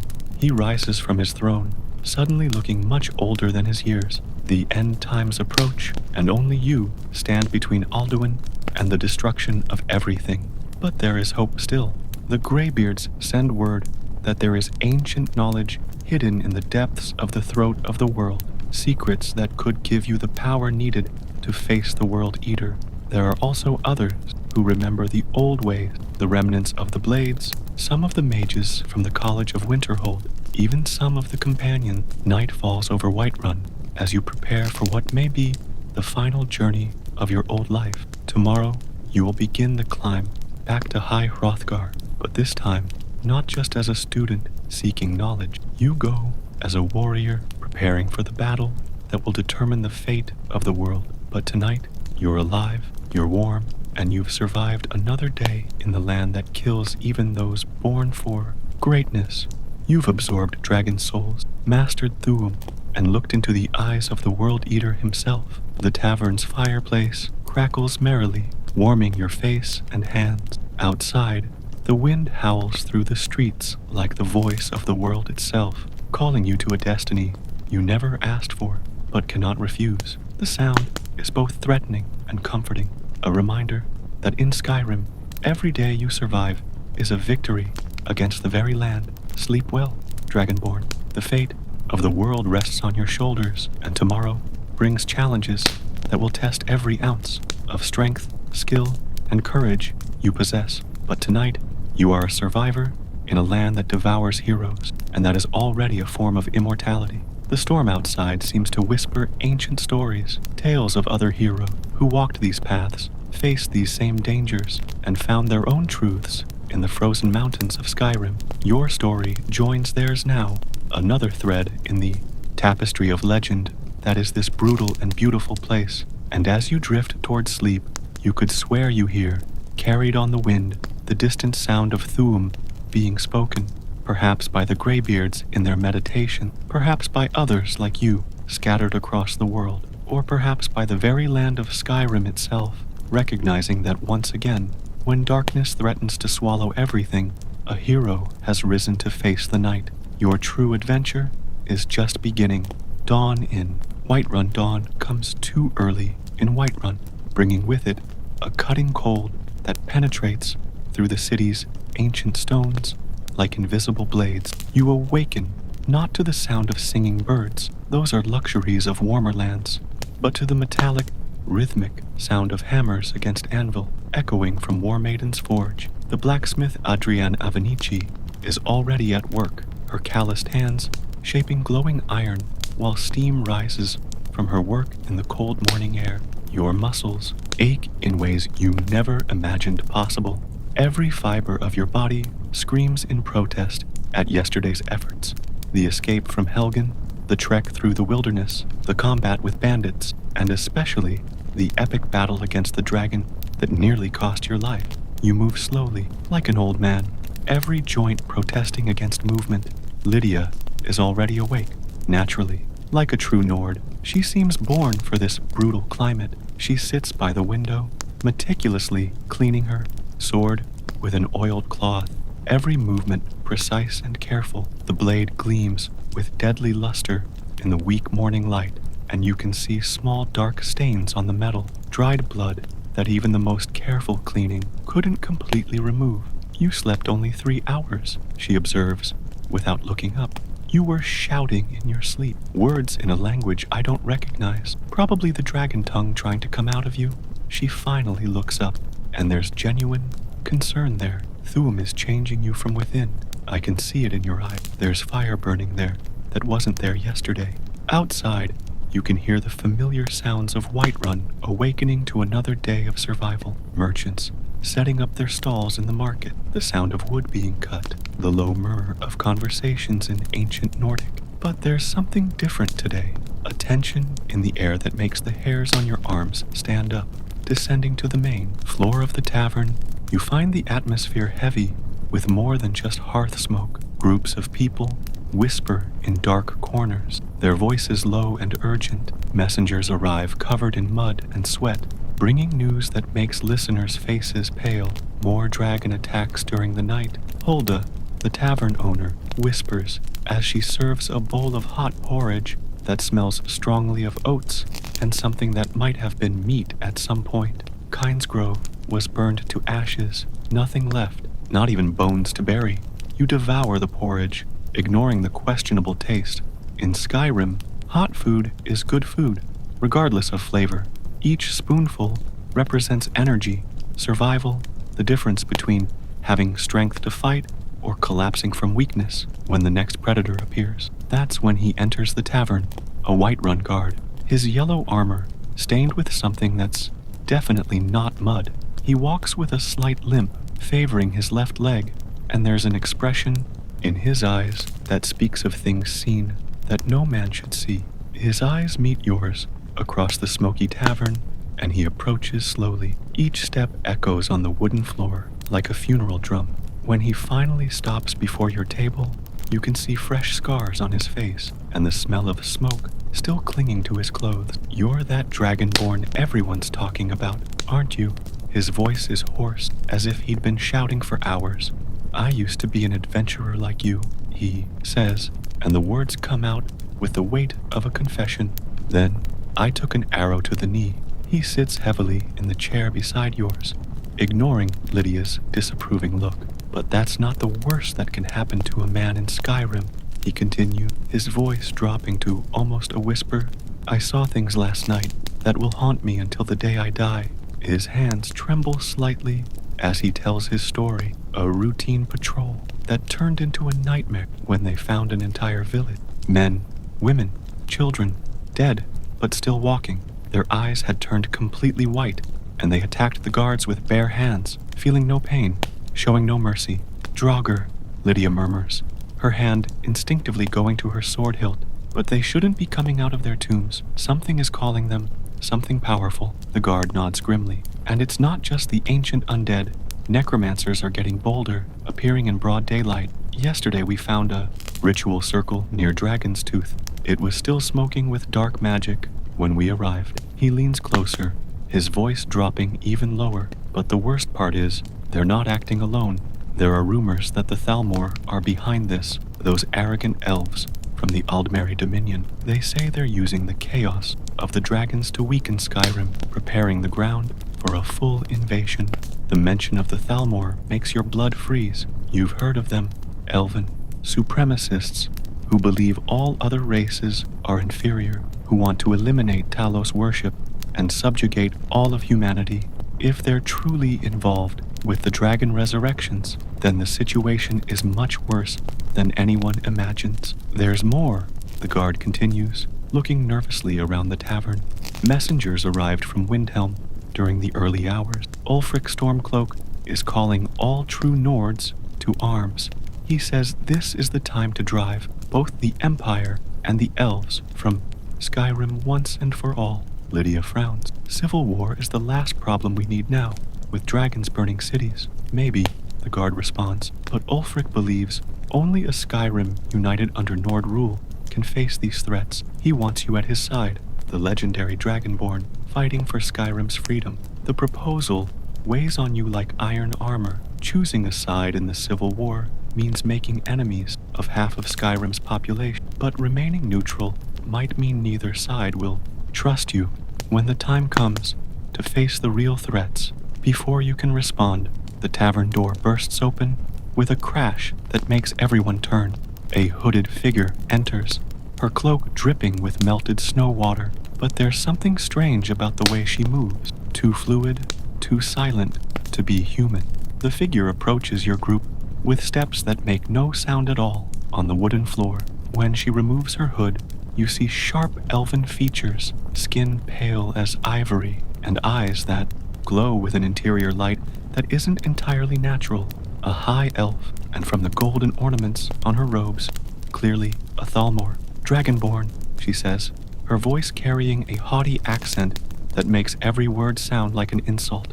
I am Elenwen, first emissary of the Aldmeri Dominion in Skyrim. I've come with a proposal that might interest you. The guard immediately stands, his hand going to his sword. Your kind ain't welcome here, elf. Elenwen doesn't even look at him. Silence, mere human. I'm speaking with someone who actually matters. Her cold eyes fix on yours. You must know that the current chaos in Skyrim is inconvenient for us. Dragons disrupt the order we've worked so hard to establish. She sits at the table uninvited, completely ignoring the hostile stares around her. We have information about the location of other ancient dragons, knowledge about resurrection rituals, even the true names of some of the most powerful worms. Information that could save thousands of lives. And what do you want in return? Lydia asked, her voice loaded with suspicion. Elenwen smiles, and it's an expression as cold as Skyrim's winter. Simple. When you defeat Alduin, and we believe you will, we want you to use your influence to ensure Skyrim remains part of the Empire. The Stormcloak Rebellion must be crushed, and the illegal worship of Talos must cease completely. The proposal is like a slap in the face. The Thalmor want to use you as a tool for their own political ends, to crush religious freedom and Nord independence. It's an impossible choice. Accept help from mortal enemies to save the world, or refuse and try to face Alduin without vital information. Think about it, Elenwen says, rising gracefully. But don't think for too long. The dragons won't wait for your decision. She places a small runic stone on the table. It glows with golden light. When you decide, break this, I'll know. She leaves the tavern as silently as she entered, leaving only the scent of exotic spices and something more subtle, fear. Even the Thalmor are afraid of Alduin. The guard spits on the floor after her departure. Damned elves. Can't trust anything they say. Probably a trap. But you don't have time to contemplate politics. A young messenger bursts into the tavern, his face red from effort and cold. Urgent message for the Dragonborn, he shouts. Jarl Balgruuf commands your immediate presence at Dragon's Reach. The rush through Whiterun's stone streets to Dragon's Reach is like a race against time. You can feel tension in the air. Merchants hastily closing their stalls, citizens disappearing into their homes, children being called inside by nervous parents. Dragon's Reach rises before you like a mountain of carved stone, its towers touching the low clouds that promise more snow. The banners of Whiterun flutter violently in the constant wind, and you can see guards on the walls, their bows ready, constantly watching the sky. In the Great Hall, Jarl Balgruuf awaits you, but he's not alone. A figure you never expected to see here stands beside the throne. Ulfric Stormcloak himself, his blue robes marked with the bear symbol, his presence filling the hall like a storm about to break. Dragonborn. Balgruuf says, his voice echoing through the ancient stones. Circumstances have forced choices I hoped never to make. Ulfric steps forward, and when he speaks, you can feel the power of Thuum in his words, even in normal conversation. The time for neutrality is over, Balgruuf.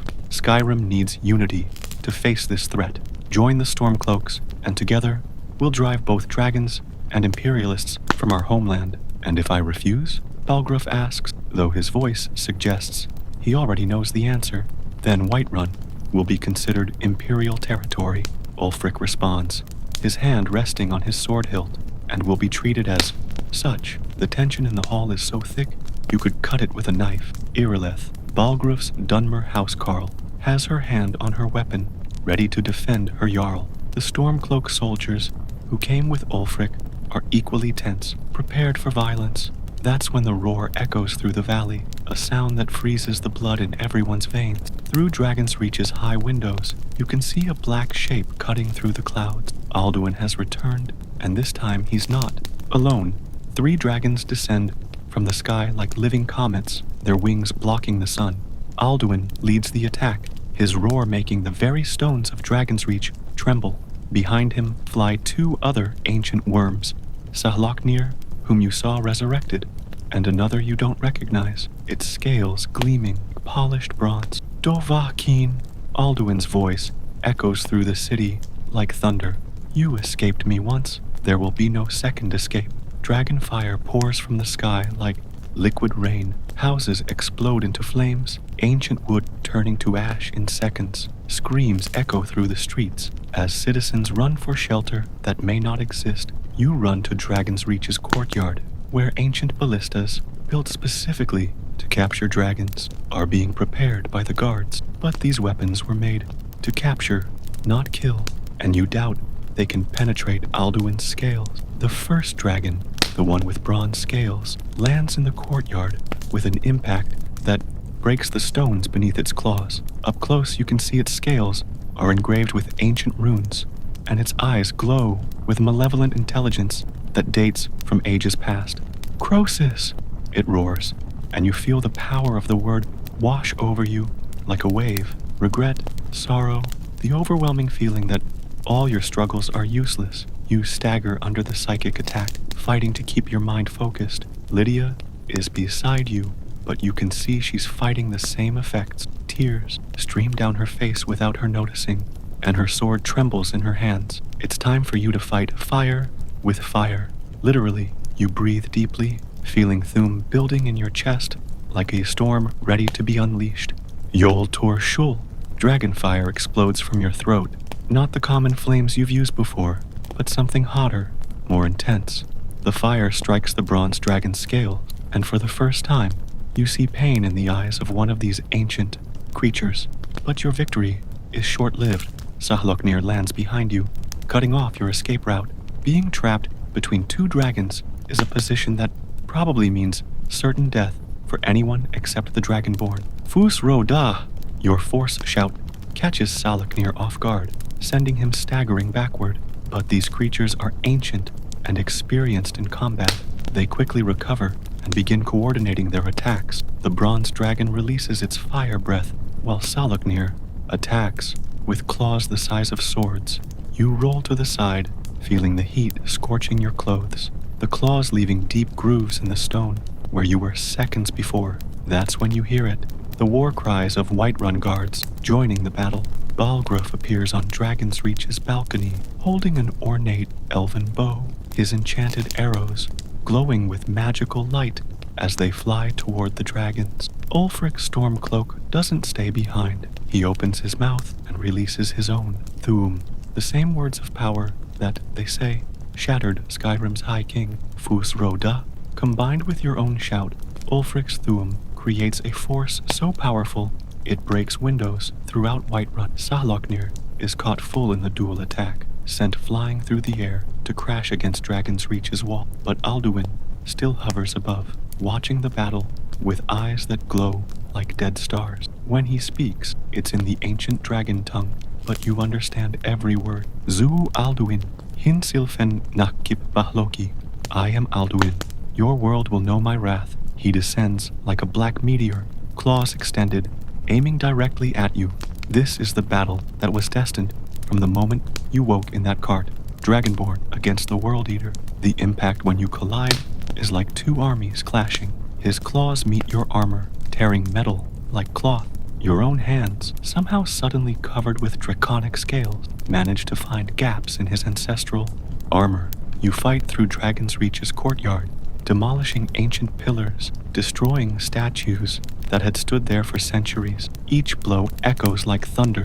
Each roar makes the very heavens tremble. It's during this battle that you realize the terrible truth. Alduin isn't just trying to kill you, he's trying to devour you, absorb your draconic soul to become even more powerful. You can feel your own essence being pulled, as if something invisible is trying to tear it from your body. You don't understand, young Thum, Alduin growls as his jaws close inches from your throat. I didn't come to destroy this world yet. I came to claim what is mine. Every draconic soul, every fragment of Thum power, all belongs to me. The realization hits like lightning.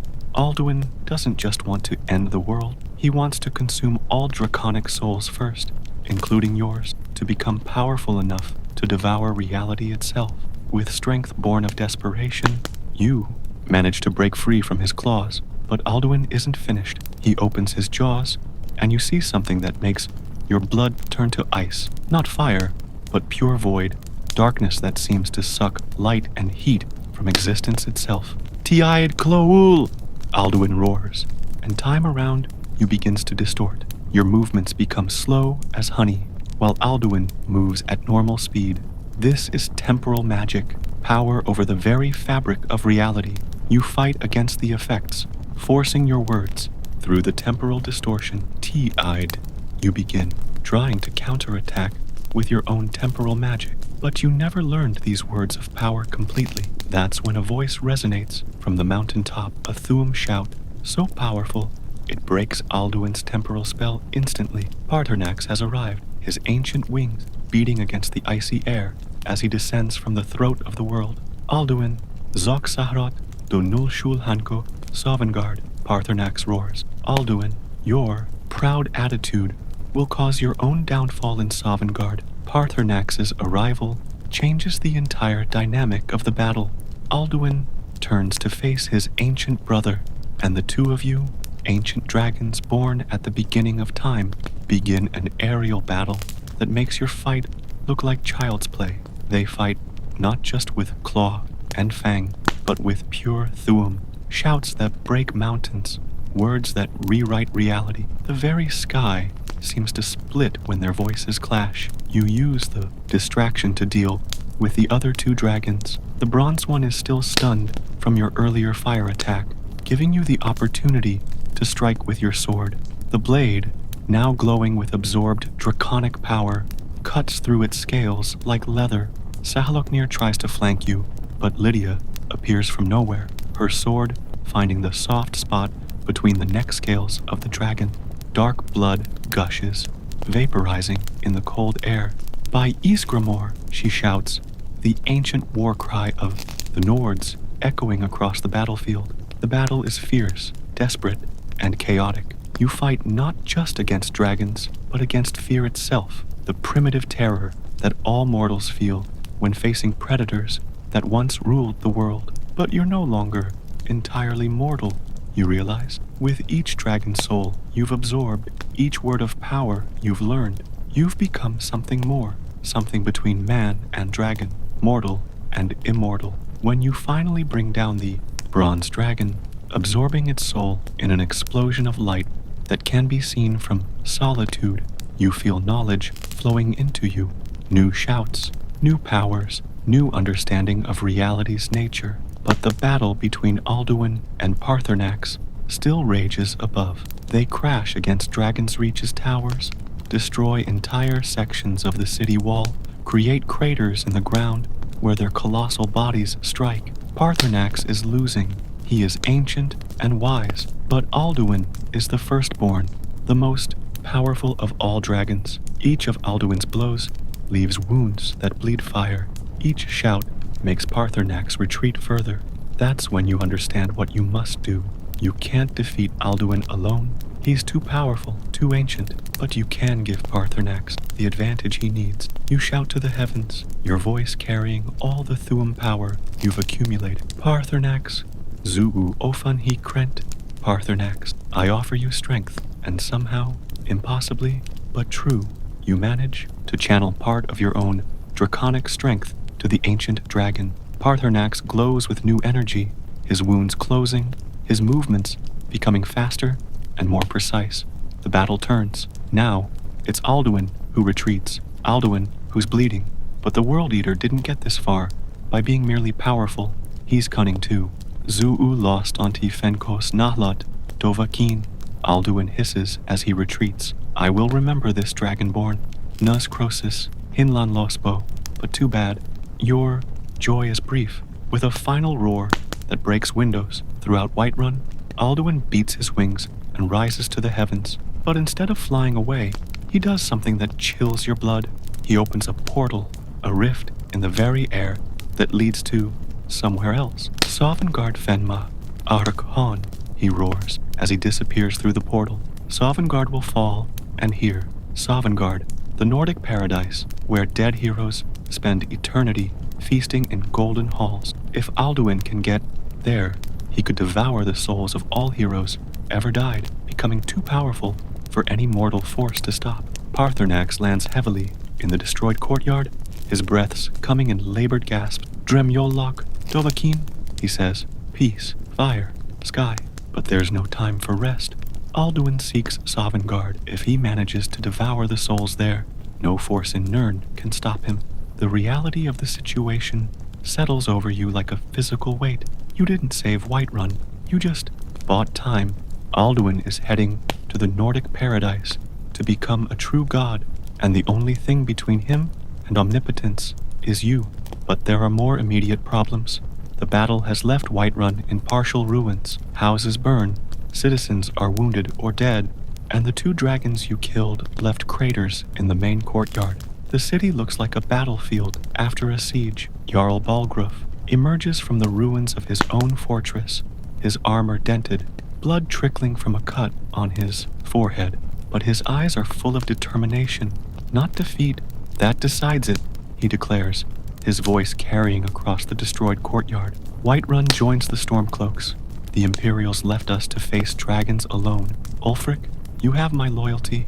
Ulfric, who is also wounded, but still standing, nods solemnly. Welcome to the cause of free Skyrim, Balgruuf. Together, we'll rebuild stronger than before. But celebrations are interrupted by the arrival of more messenger. These, coming from all directions, the news they bring is uniformly terrible. Dragon attacks in Solitude, rift and burning, rumors that the College of Winterhold has been completely destroyed. It's not just dragons, one messenger reports, his voice trembling with exhaustion and terror. There are other beings with them, creatures we've never seen before.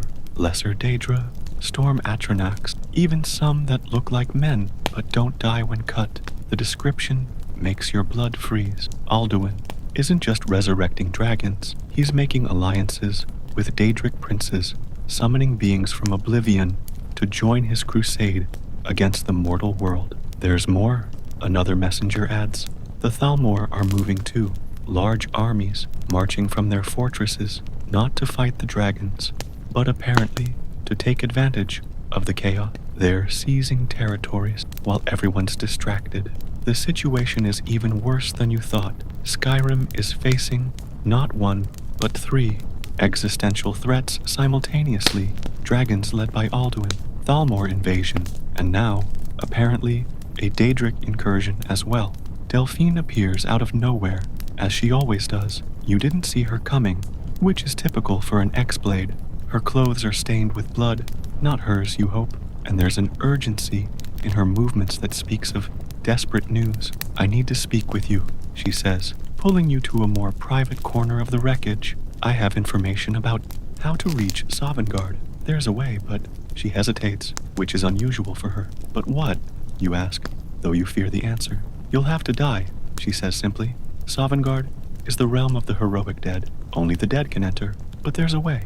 An ancient ritual that can allow someone to enter temporarily, keeping their soul tied to the mortal world by a thread. The proposal is insane. Deliberately dying in the hope of being able to return is the kind of plan only someone truly desperate would consider. There's more, Delphine continues. The ritual requires a sacrifice, not just your temporary death, but the life of someone close to you, someone who voluntarily gives their life to keep your soul anchored to the world of the living. Her eyes turn to Lydia, who's cleaning dragon blood from her sword a few feet away. The implication is clear and terrible. No, you say immediately. There has to be another way. Maybe, Delphine responds, but we don't have time to look. Alduin is consuming heroic souls in Sovngarde every moment that passes. Soon he'll be too powerful for any earthly force to stop. It's Lydia who makes the decision for you. She approaches, having heard the conversation, despite the whispers. I accept, she says simply.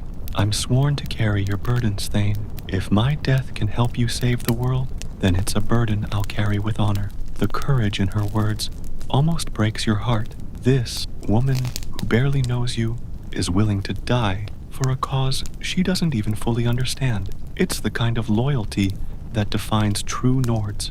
But before you can respond, another messenger arrives running, this one with news that changes everything again. The High King is dead, he shouts.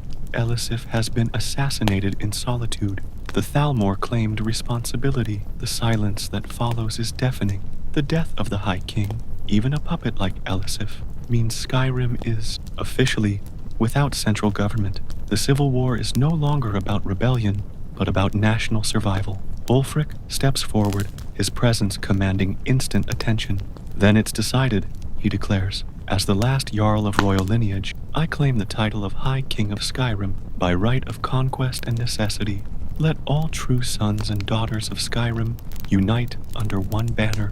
It's a historic moment, the birth of a new kingdom in the midst of multiple existential crises. But you don't have time to contemplate politics. Alduin is still in Sovngarde, growing more powerful every moment. It's Paarthurnack who offers the solution you didn't expect. There is another way to Sovngarde, the ancient dragon says, his voice echoing with millennial wisdom. Skuldafn, the dragon temple in the east. There's a permanent portal there, built by my brothers in ancient ages. But Skuldafn is guarded, he continues, Croesus and other ancient dragons protected. And even if you manage to get past them, the temple itself is filled with deadly traps and powerful Draugr.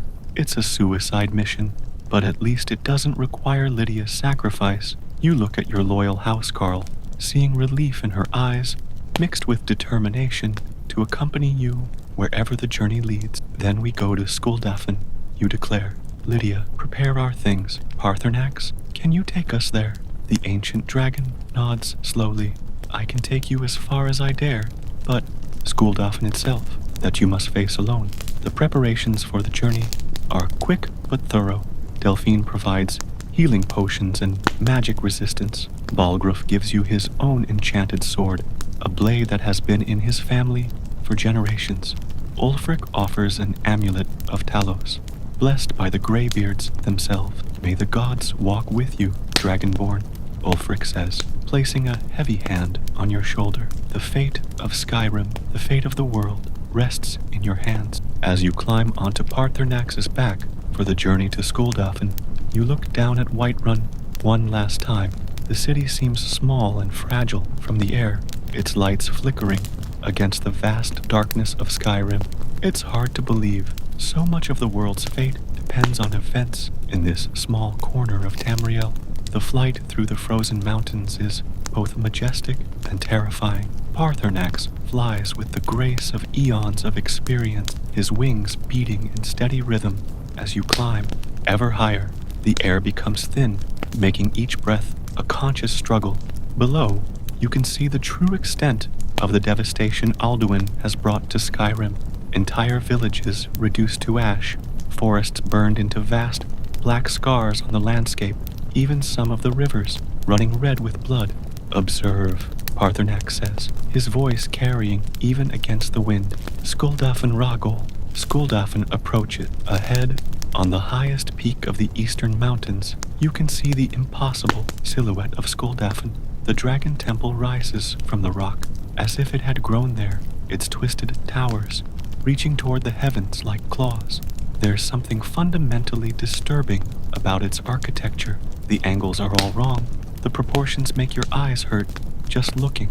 Antiquity is there, Paarthurnax explains as you begin to descend. Built when dragons ruled by dragons themselves, the stones remember ancient power, and they don't like mortals. As you approach, you can see why the temple was chosen as guardian of a portal to Sovngarde. It's literally at the top of the world, accessible only by flight, and even from the air, it's clearly a deadly labyrinth of impossible staircases and interconnected chambers. Paarthurnax lands on a wide platform at the temple's base, his claws leaving deep marks in the ancient stone. "Here I must leave you," he says gravely.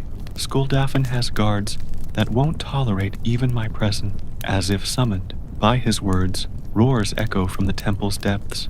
Not just one or two dragons, but several.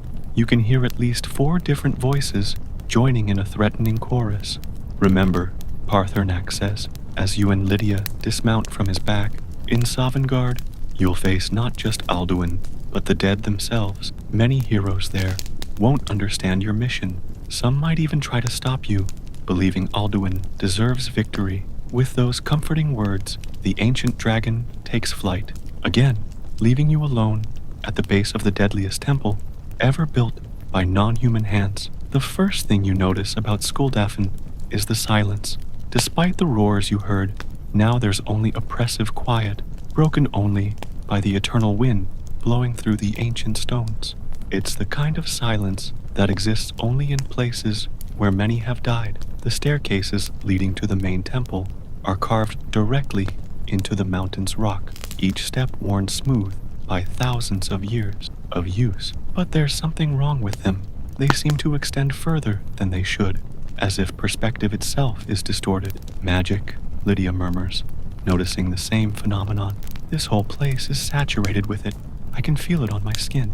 You begin the climb, each step echoing strangely on the stones. As you ascend, you begin to see carvings on the walls, draconic runes that seem to glow faintly with interior light. They tell stories of the Merethic era, when dragons were gods and humans were slaves. It's on the 3rd platform that you encounter the first guardian. Not a dragon, but something worse, a Death Lord, Draugr, but one unlike any you've faced. This one is ancient beyond measure, its wrappings woven with golden threads, its black armor engraved with symbols that hurt to look at. When it rises from its bone throne, the sound is like stones breaking. Its eyes glow, not with the usual blue flame of Draugr, but with golden fire, the same color as dragon eyes. "Conarin," it roars, and the word carries Thuum power, vanquisher, but said with deadly irony, as if it knows your victory is temporary. Combat with this Death Lord is unlike anything you've faced. It doesn't just use weapons, it uses Thuum, shouting words of power that make the very stones break. Each blow from its ancestral weapon seems to drain some of your life force. "Ti-Id Clo-Ul," it shouts, and time around you slows again. But this time, you're prepared. You respond with your own temporal shout, the two magics clashing in an explosion of energy that cracks the surrounding walls. Lydia attacks from the flanks, but her sword simply bounces off the Death Lord's wrappings as if they were made of iron. This is an enemy beyond conventional mortal weapons. It's your draconic fire that finally finds its mark. Yol Torshol. The fire doesn't just burn the ancient wrappings, it seems to burn the very magic that animates the undead. The Death Lord crumbles to ash, that's immediately carried away by the mountain wind, but you barely have time to catch your breath before the real test begins. A roar echoes from the temple's heights, not from a dragon, but from something much worse. You recognize the sound from ancient description. A dragon priest, one of the most powerful creatures ever created by draconic magic. Croesus descends from the temple towers like death itself winged. He's not technically a dragon. Once he was a human who served dragons so faithfully, he was transformed into something between mortal and worm. His golden mask gleams with malevolent power, and his tattered robes flutter in winds that touch nothing else. Dovahkiin, he speaks, his voice carrying echoes of draconic power. You come seeking Skuldafn Ragol, but first, you must prove yourself worthy of the ancient ways. He doesn't attack immediately. Instead, he raises his staff, carved from the bone of an ancient dragon, and begins chanting in words that predate human language. The very air around begins to glow and distort. Apparitions begin materialized. Ancient heroes, warriors who died defending Skuldafn against previous invaders. Their forms are transparent, but their weapons are deadly real, and there are dozens of them. This isn't just a battle, it's a test. Croesus wants to see if you're worthy to enter Sovngarde, if you can face the greatest heroes of the past and still emerge victorious. The battle that follows is epic beyond description. You fight against living legends, or rather, dead ones, warriors whose names have been sung in sagas for 1,000 years. Each one is a master of war. Each one tests different aspects of your skill. You face Ysgramor, the returned, mythical founder of the Nords, his blade cutting through reality itself. You cross swords with Jurgen Windcaller, the first Thuum master, his words of power making your bones vibrate. You dodge the blows of Red, Eagle, the Witch King of the Reachmen, his magic making the stones bleed. Each victory absorbs not just power, but knowledge. You learn combat techniques that have been forgotten for centuries, war strategies that change the course of history, Thuum secrets that only the greatest masters knew. But it's the final battle that almost breaks you. Croesus summons not an apparition, but a memory, your own possible future, a version of yourself that failed, that bowed before Alduin, and became his servant. Fighting yourself is a psychologically devastating experience. Every move you make, your dark double anticipates. Every strategy you try, he already knows.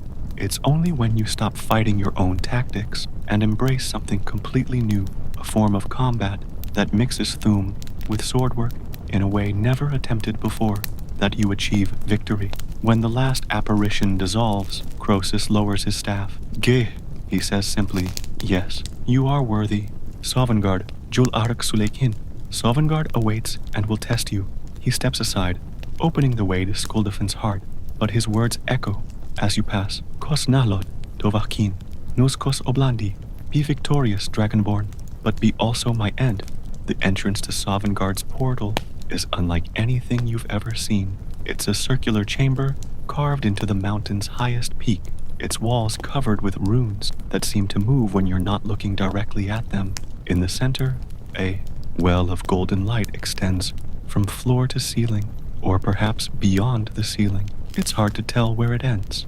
This is it, Lydia whispers, her voice full of reverence and fear.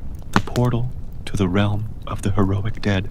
You approach the light, feeling its power wash over you like warm water. There's something comforting about it, but also deeply alien. This is magic of the gods, not mortals. As you prepare to enter, you hear one last thing, Alduin's distant roar echoing through dimensions. He knows you're coming. The final battle is about to begin.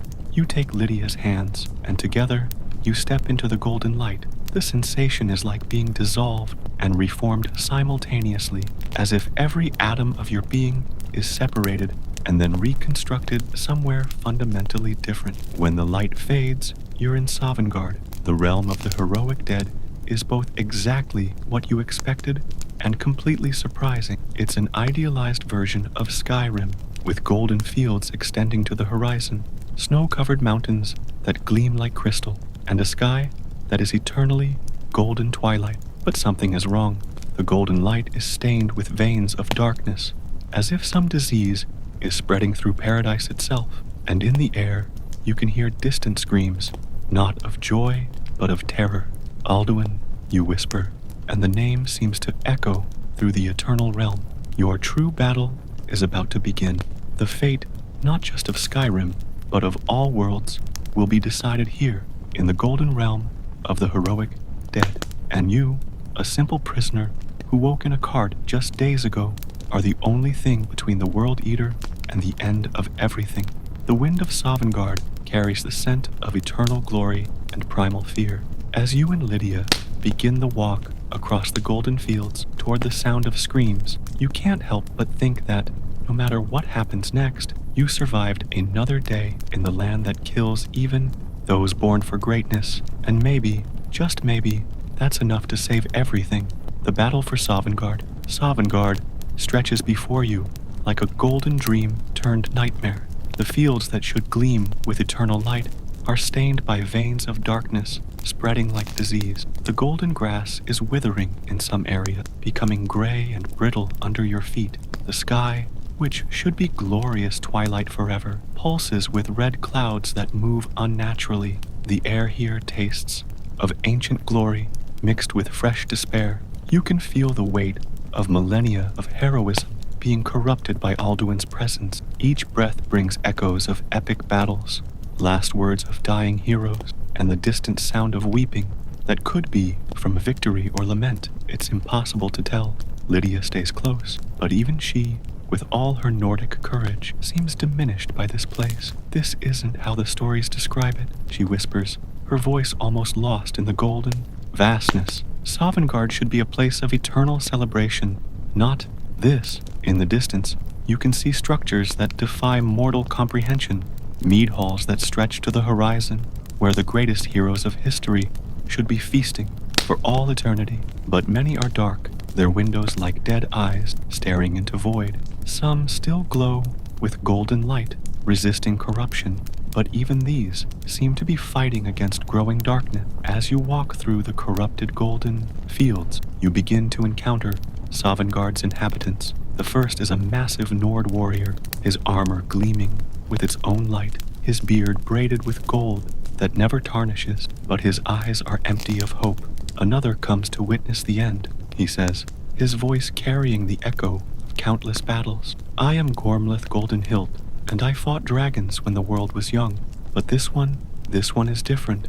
Alduin doesn't just kill, he devours. He absorbs not just life, but the very essence of heroism. She points to an area in the distance where the darkness is thickest. There stands Alduin's hall now, built from the bones of devoured heroes. Each soul he consumes makes him stronger, more real in this realm of the dead. He's building an eternal body for himself. The horror of the situation becomes clear. Alduin isn't just visiting Sovngarde, he's conquering it, transforming the hero's paradise into his own personal fortress. Each dead hero he devours adds to his strength, not just to destroy this world, but to devour all worlds that will come after. You continue through the fields, encountering more heroes, some still fighting despair, others already partially devoured, their forms translucent, and their voices weak. Ysgramor is there, the legendary king of the Nords, but even he seems diminished. Young Thuum, Ysgramor says, his voice like the sound of glaciers breaking. You bring hope where there was none, but you also bring danger. Alduin hunts us, not just to devour us, but to reach you. You are the ultimate prize, the most powerful dragon soul ever created. That's when you hear it, the roar that makes Sovngarde itself tremble. Not a sound of fury or pain, but of deep and terrible pleasure. Alduin is feeding again, devouring another heroic soul to strengthen his growing power. The walk through Sovngarde becomes a race against time. With each passing moment, Alduin grows stronger and more. Heroes are lost forever. You can feel urgency burning in your chest like dragon fire, driving you forward, even when your muscles scream with exhaustion.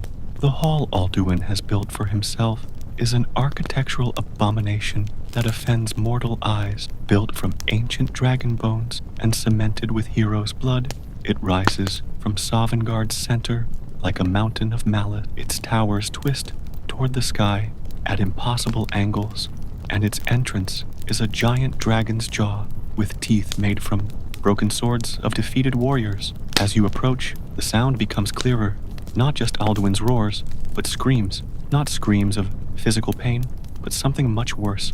Souls being torn from existence itself. Heroes being erased not just from life, but from memory, from history, from the very possibility of having existed.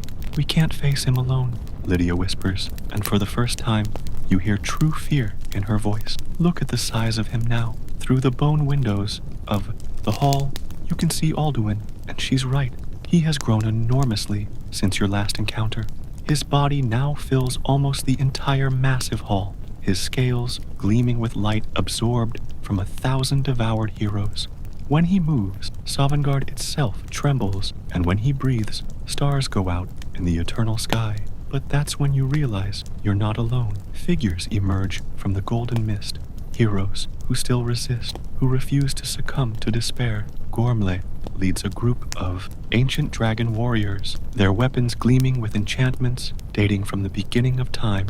Hakon One-Eye carries an axe that has already split the scales of a dozen ancient worms. Feldir, the old, holds a scroll that glows with banishment power. This is our last chance, Gormla declares, her voice carrying across the golden fields. If Alduin completes his transformation here, he'll become truly immortal.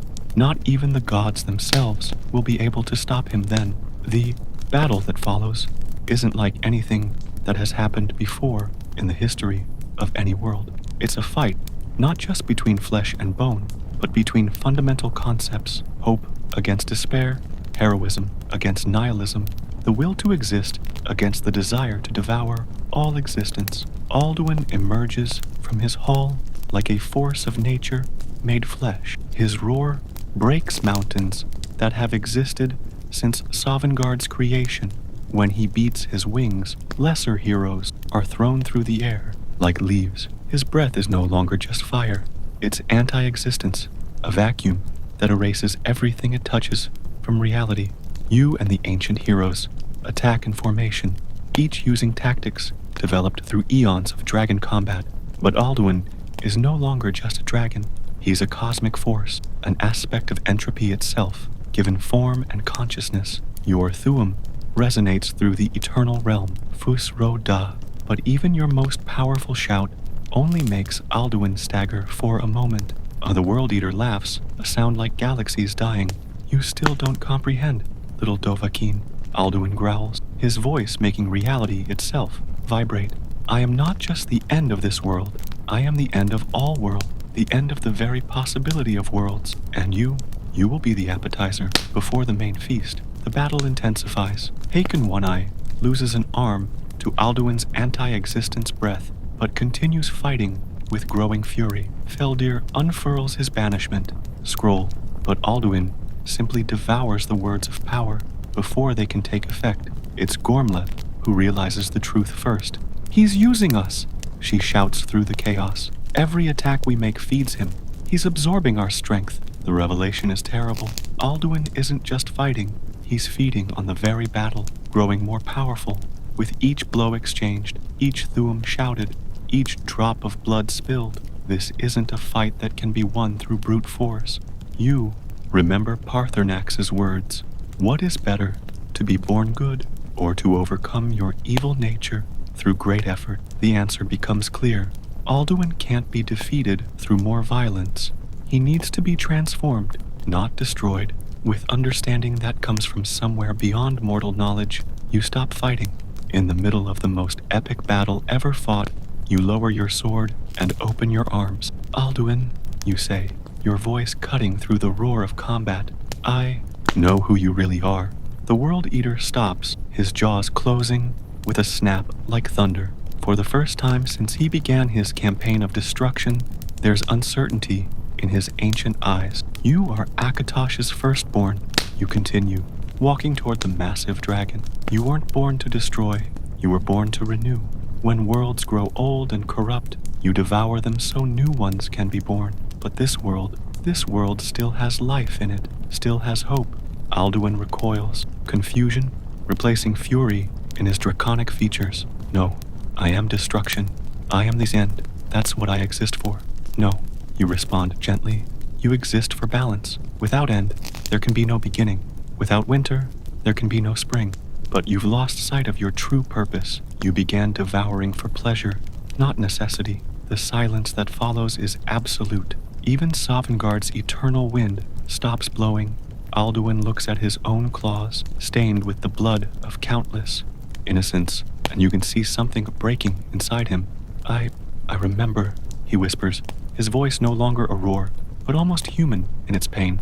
I remember when worlds called me, not with fear, but with gratitude, when it was time for renewal, when I was necessary. Tears, impossible tears of liquid fire, begin to flow from the world eater's eyes. What have I become? What have I done? The transformation is gradual, but inevitable. Alduin's scales lose their malevolent black color, becoming golden like the sun. His size diminishes until he's no longer a cosmic force, but a dragon, still ancient, still powerful, but no longer consumed by infinite hunger. Zuu horvuta met kodav, Alduin whispers in the ancient tongue.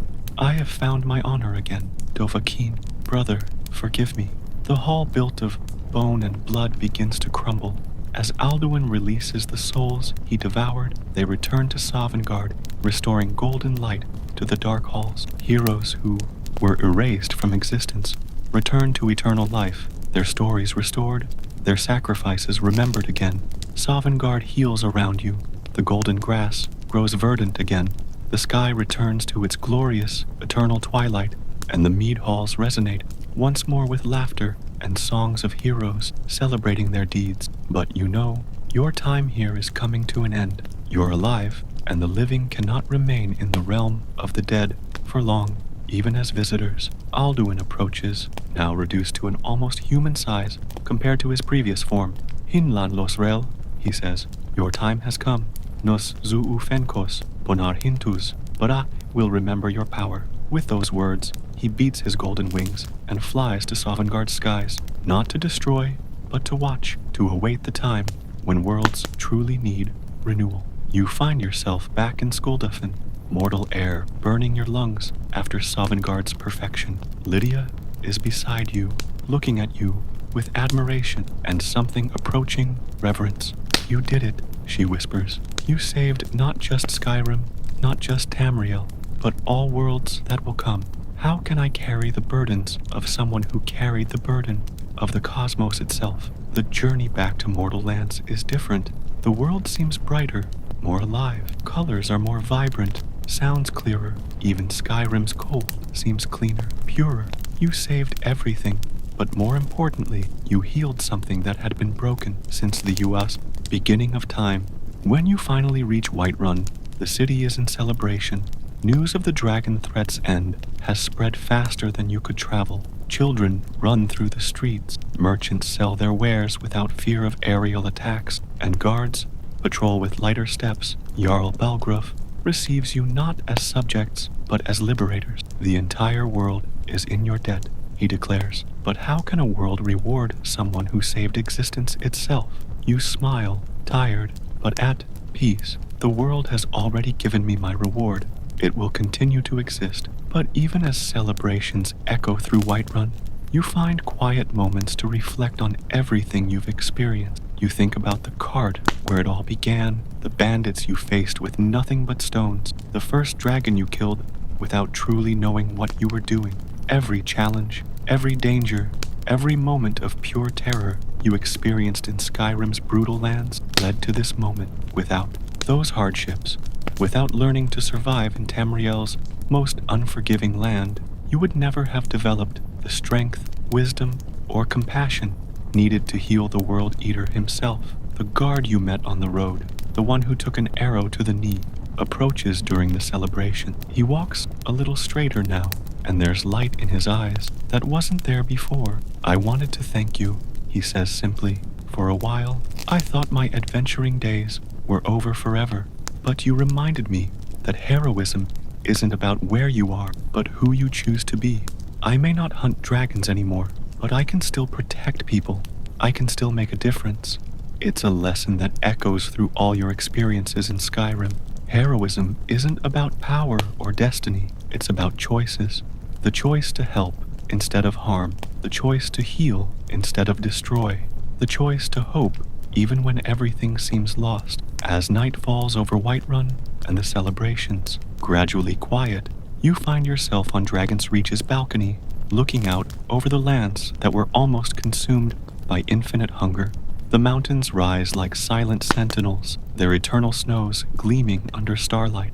Lydia joins you, and you stand in comfortable silence, two survivors who went through hell and came back transformed. Skyrim stretches before you, still brutal, still dangerous, but no longer under the shadow of the end of everything. What do we do now?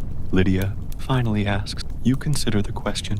There are still ruins to explore, mysteries to unravel, people to help.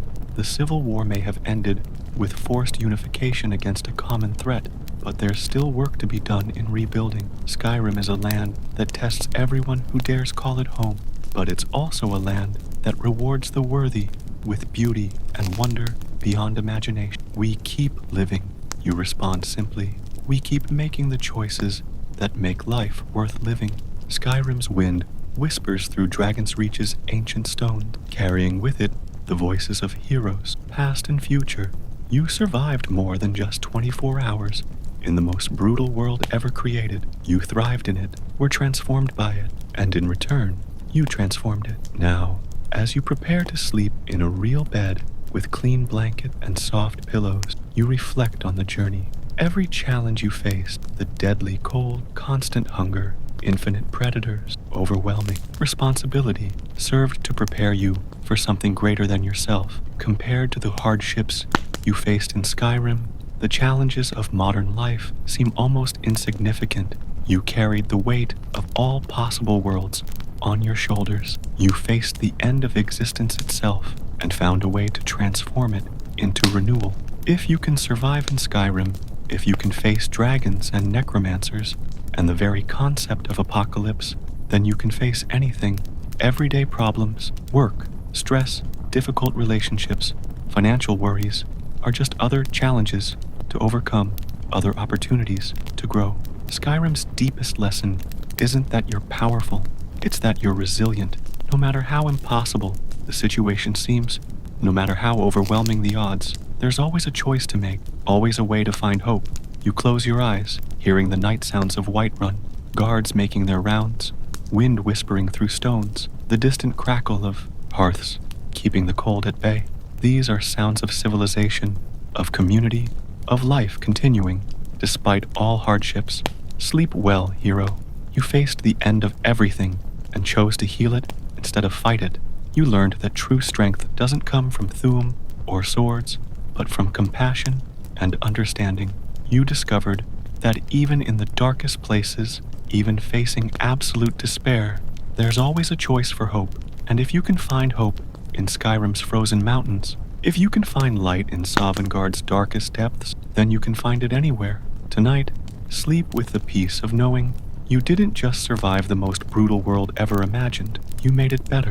The adventure continues, but now you know that no matter what challenges tomorrow might bring, you have within you the strength of a dragonborn, the wisdom of the Greybeards, and the courage of Sovngarde's heroes. May your dreams be golden as the eternal fields, and may you wake tomorrow knowing that each day is a gift, an opportunity to choose hope, to choose kindness, to choose to make a difference in the world.